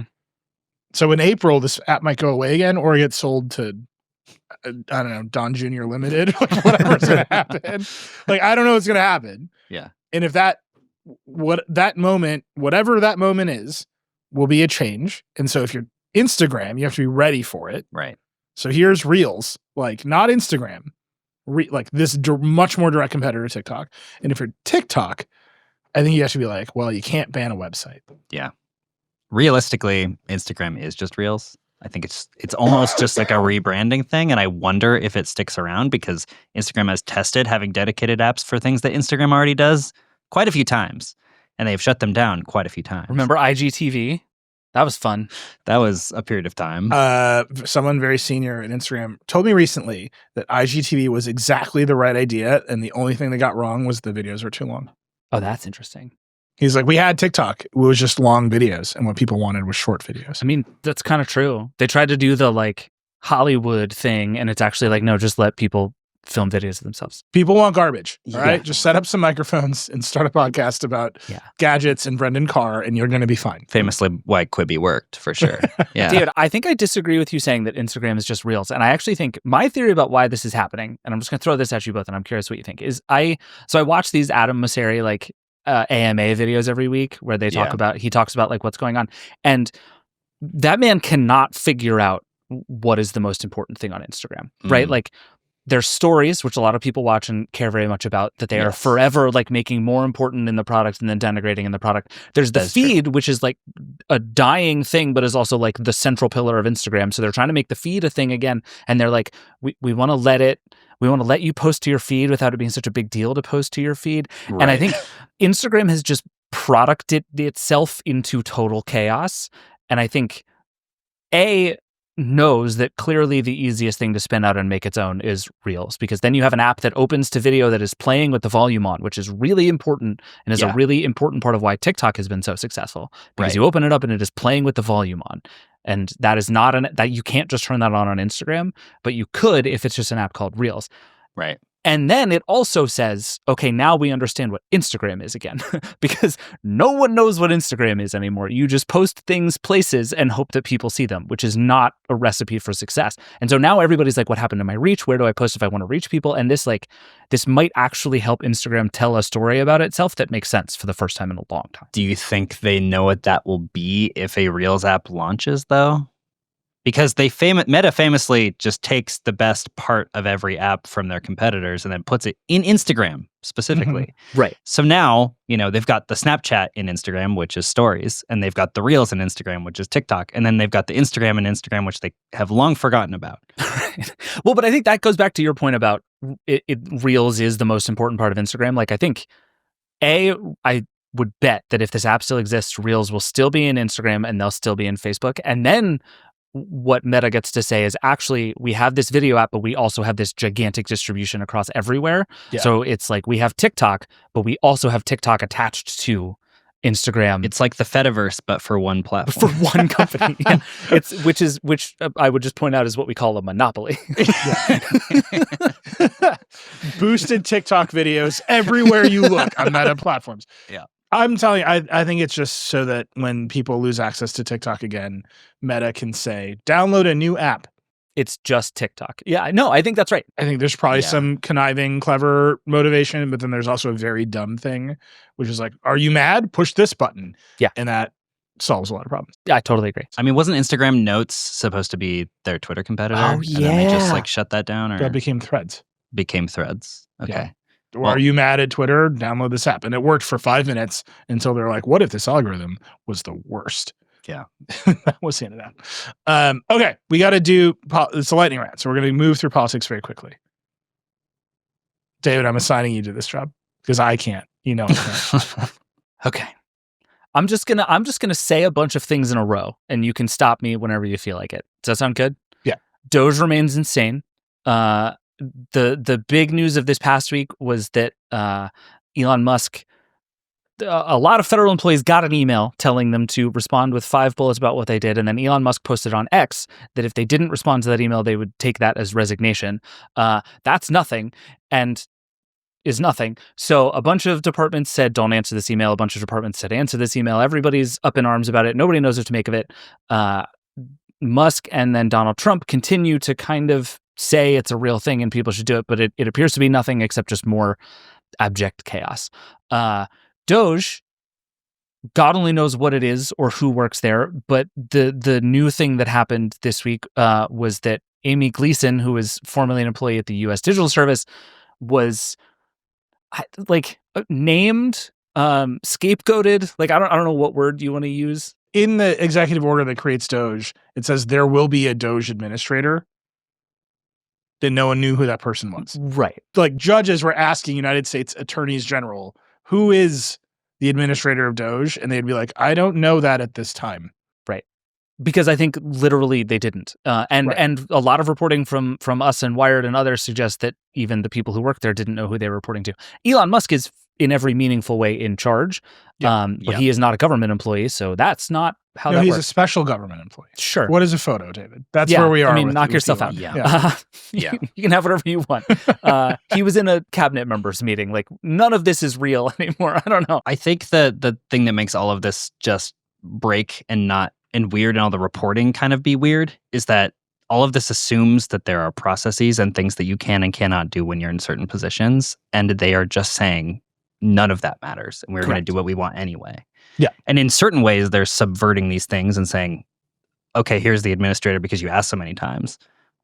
But none of that matters for them. They just do not care. So it's important that the reporting is happening, but also what do these facts mean? Right. There's that paragraph in all of these stories that is like, this breaks with long-standing norms and understanding of how these things. And it's like dude. Every single other thing. We've been here for a No while. other president has had a full cabinet meeting where just some guy wearing a shirt that reads tech support and wearing a baseball cap With his fingers talked the most. Yeah. That was Elon at the cabinet meeting. That's just so okay. So then I say all of this, which led to, I would say, the funniest thing that happened this week, which is in the Housing and Urban Development Department. Somebody put on TVs all around the department an AI generated video of President Trump sucking on Elon Musk's feet. Like, I don't know how else to say it other than that. And it became a whole thing. It got shared a bunch of places. And it is hysterical. If you have not watched it, don't. But also, I will put the link in the show notes.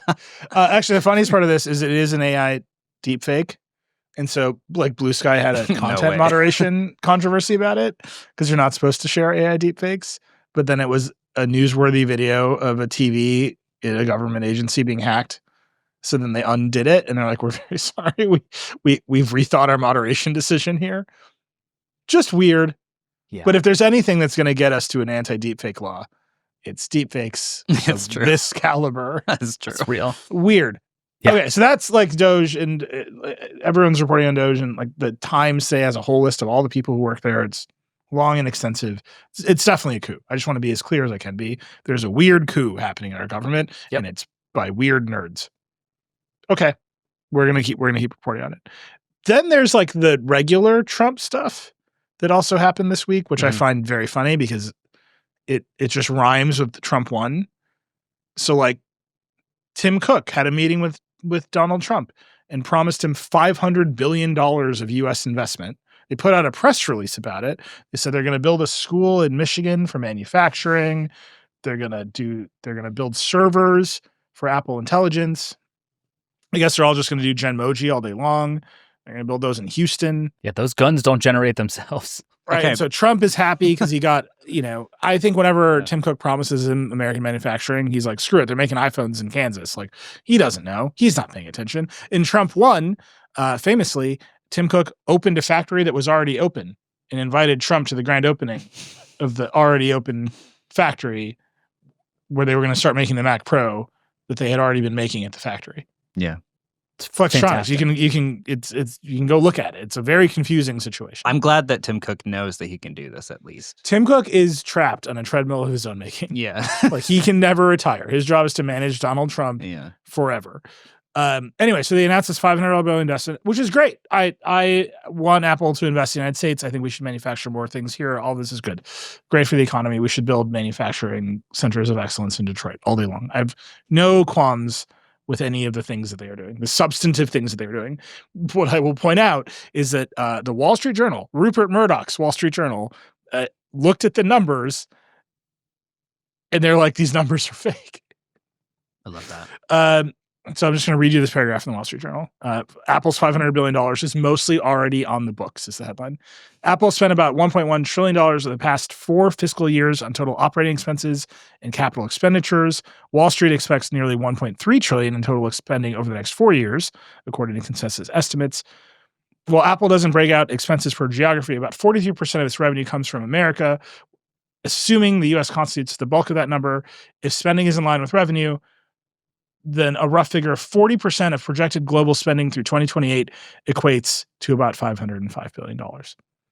So if you just math out how Apple spends money, there you go. They used Apple Intelligence to rewrite their expenses and show Donald Trump the expenses. This is just the money they were going to spend. They took an Excel spreadsheet, or I guess a numbers spreadsheet, and said, Apple Intelligence, make this a press release. And that's what it was. You can argue with this, right? You can say Apple almost certainly does not invest in line with where revenue comes from, right? They do most of the manufacturing in China and other places overseas. Like, you can see all this stuff, but what the plan from Apple is always the same, is they manage Trump in particular because they cannot accept tariffs.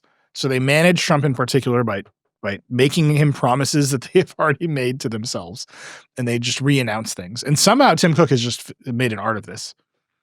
It is wild. Yeah, I mean, it's the show is the thing, right? And there's a bunch of really fun details in all of it. Though, like, I think Apple's plan that they said was to hire 20,000 people over the next 4 years, which is roughly in line with Apple's ongoing hiring plans. They hire about 5,000 people a year. Incredible. There was like a big thing. They were going to spend a bunch of money with TSMC in Arizona. Apple is already the largest customer of TSMC in Arizona. It's like, all you have to do is look at it, but you get to write the thing that's like, thank you, Donald Trump, for spending $500 billion. And like, everybody wins, right? Like, is it ruthless and calculating and not really true? Yeah. But it's, I feel the same way about it that I do about everybody sending $1 million to go to the inauguration. It's like, I get it. Like, it is obviously straightforwardly good business. And also you should feel bad about yourself. Yeah. It's just weird because there's this big split between, like classic Trump corruption, like he's a real estate developer, so you got to spend money on his party, and it's like, oh, he's a club promoter. You got to do some like club promoting stuff. Like, great. Like Trump won, like we lived it. And this is substantially better than, for example, Foxconn announcing an LCD factory in Wisconsin that they never built. Right. But Apple announced some stuff it's already doing great. That's right next to the Doge corruption, which is like weird secrets and like straightforwardly illegal and unconstitutional power grabs by Elon Musk that everyone's just like, oh, that's new.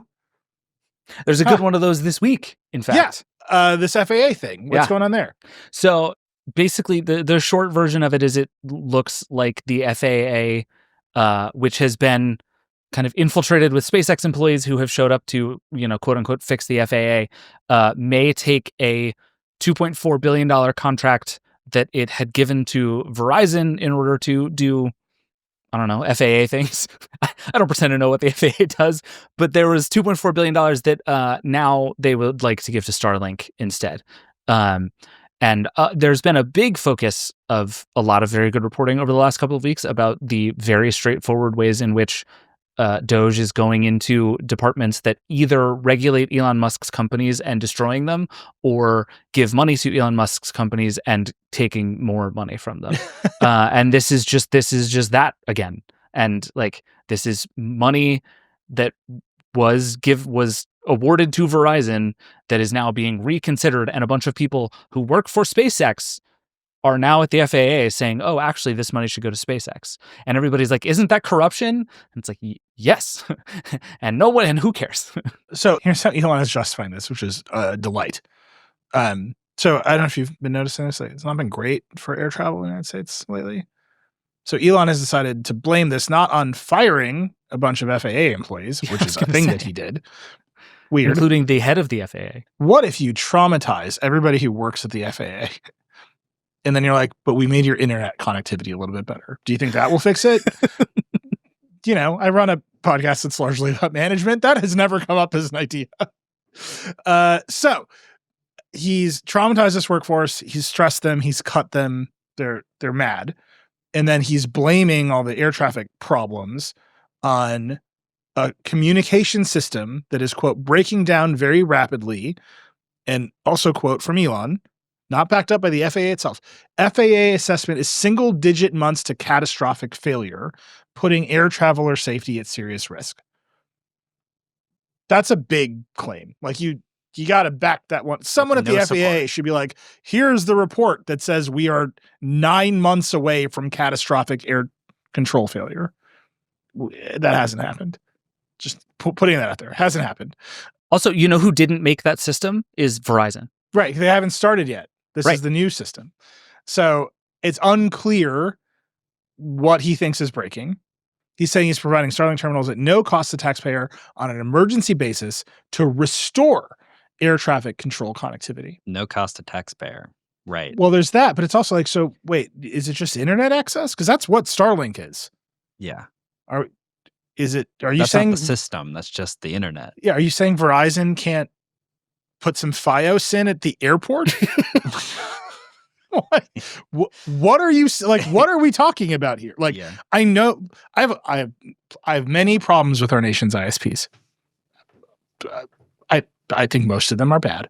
I think if any ISP CEO wants to come on the show, I will look them in the eye and say, I think you did a bad job.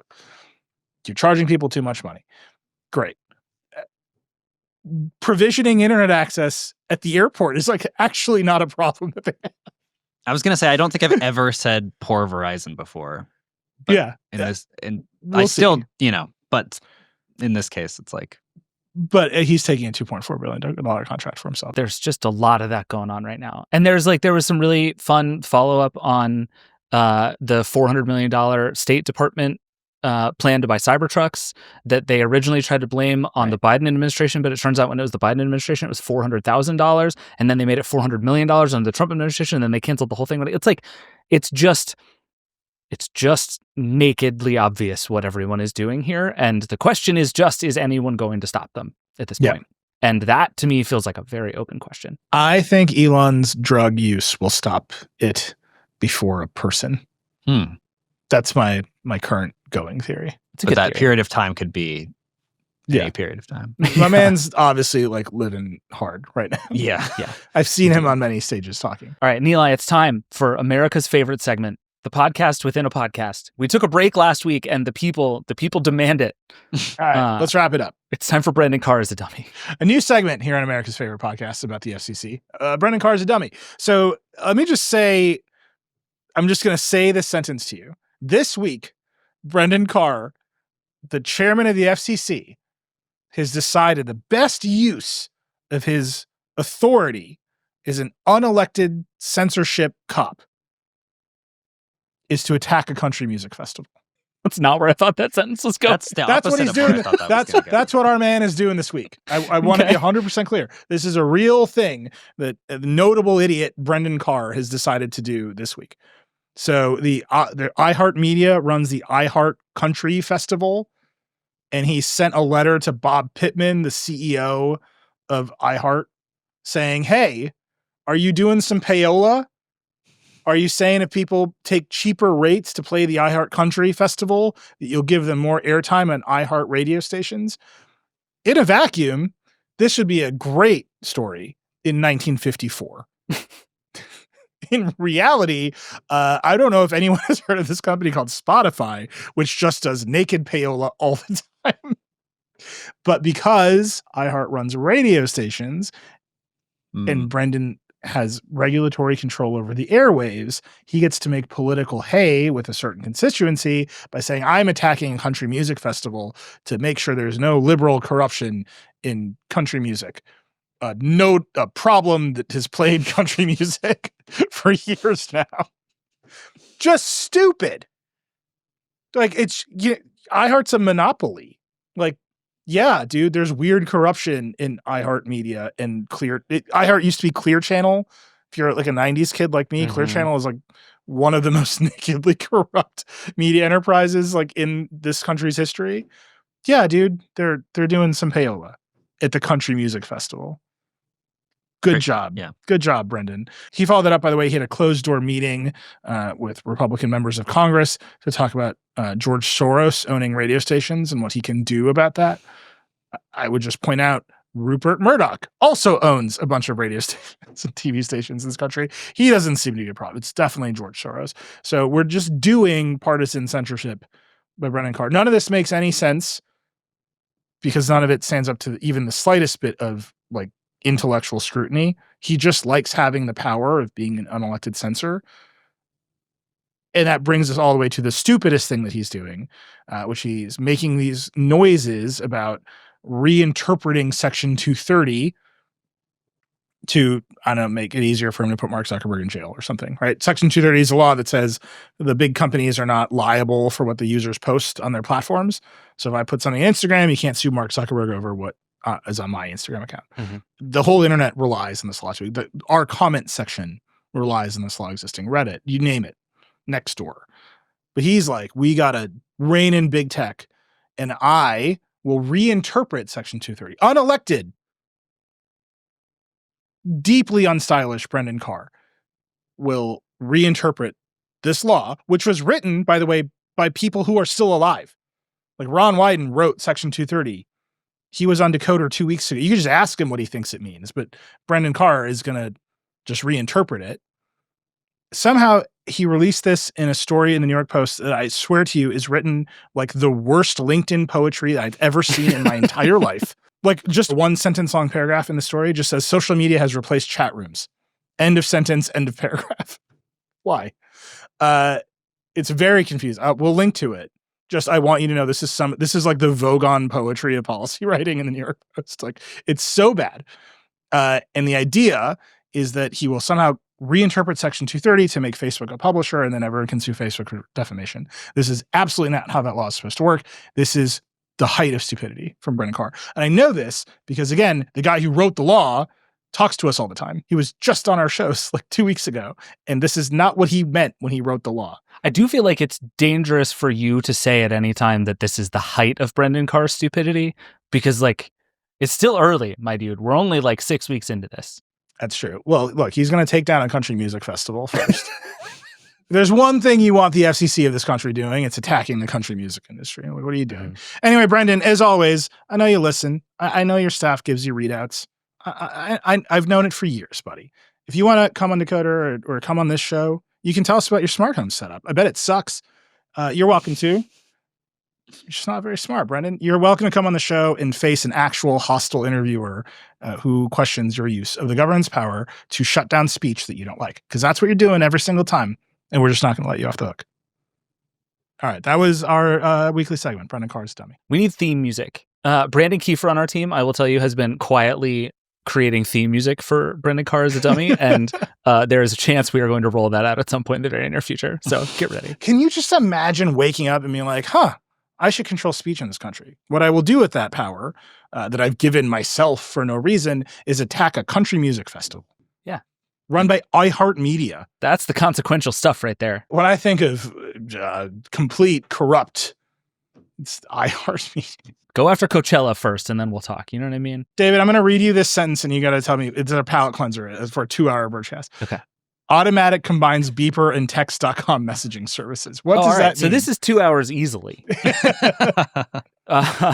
So we talked a lot on the show about Beeper, the messaging app that ran afoul of Apple in some really interesting and complicated ways. Beeper eventually sold to Automatic, the company that owns WordPress.com. They'll email me if I'm not stat specific about which part of WordPress Automatic oversees. Automatic, kind of a mess because Matt Mullenweg is having a weird time on the internet right now. They're in lawsuits. But anyway, they made this big bet on messaging. They bought both Beeper and this company Text.com, which is doing the same kind of thing that Beeper was doing, basically trying to like unify all of your messaging apps into one messaging app. Eric Mijakovsky, who was the head of Beeper, at least as I understood it, was going to run this whole new thing, the combination of the Text.com team and the Beeper team at Automatic. Eric Mijakovsky since left and is now doing Pebble again. And so Kishan Bagaria, who was running Text.com, is now in charge of this whole team. And they just put out betas of the first new apps, which are essentially just reskinned Text.com apps into a thing that is now called Beeper. So Beeper is the new name, but Text.com appears to be the actual technology. They redid an iPhone app, but they're still at this like unified messaging everywhere thing. I downloaded the betas. They're as interesting and messy as ever, but they appear to be still for real at this game. I wondered if after all of the Apple kerfuffle, if they would just spin out a different direction and try to do something else in messaging, but Automatic appears to be actually pushing towards this. That all made sense. I think Brendan Carr should arrest them. There you go. I'm here to help. Also, before we go, I have some breaking news. Yeah. Andy Jassy, the CEO of Amazon, said this afternoon on Bloomberg Television that Amazon is going to be releasing some new Alexa devices this fall. And he said the sentence, "I think there's a sustainable business model," which is always what you want to hear. That's good. That makes sense. That tracks with basically what Panos was saying. Yeah. So this is 2025, I think, in 2 runs just became the year Alexa is either going to work or collapse in a really fascinating way. Yeah. It's definitely going to turn on all the lights in your house while booking you a ticket to Japan. It's going to get out of here. And then an Uber will show up and bring you to JFK. Yeah. Or drugs. It's one or the other. Or drugs. All right, David, thank you so much for being here. That was incredible, my man. Appreciate it. We'll have you back soon. Other David, you're fine. Take it. That was it. That was the Vergecast. Rock and roll.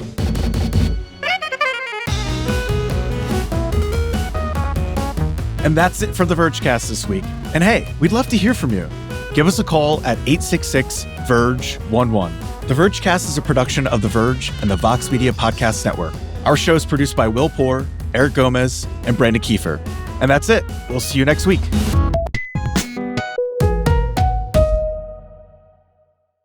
It's time to review the highlights. I'm joined by my co-anchor, Snoop. Hey, what up, though? Snoop, number 1 has to be getting iPhone 16 with Apple Intelligence at T-Mobile. Yeah, you should hustle down to T-Mobile like a dog chasing a squirrel, chasing a nut. Number 2, at T-Mobile, families can switch and save 20% on plans plus streaming services versus the other big guys. What a deal. Y'all giving it away too fast, T-Mobile. Slow down. Head to T-Mobile.com and get iPhone 16 on them. Yeah, you can save on wireless and streaming versus the other big guys at T-Mobile.com/switch. Apple Intelligence requires iOS 18.1 or later.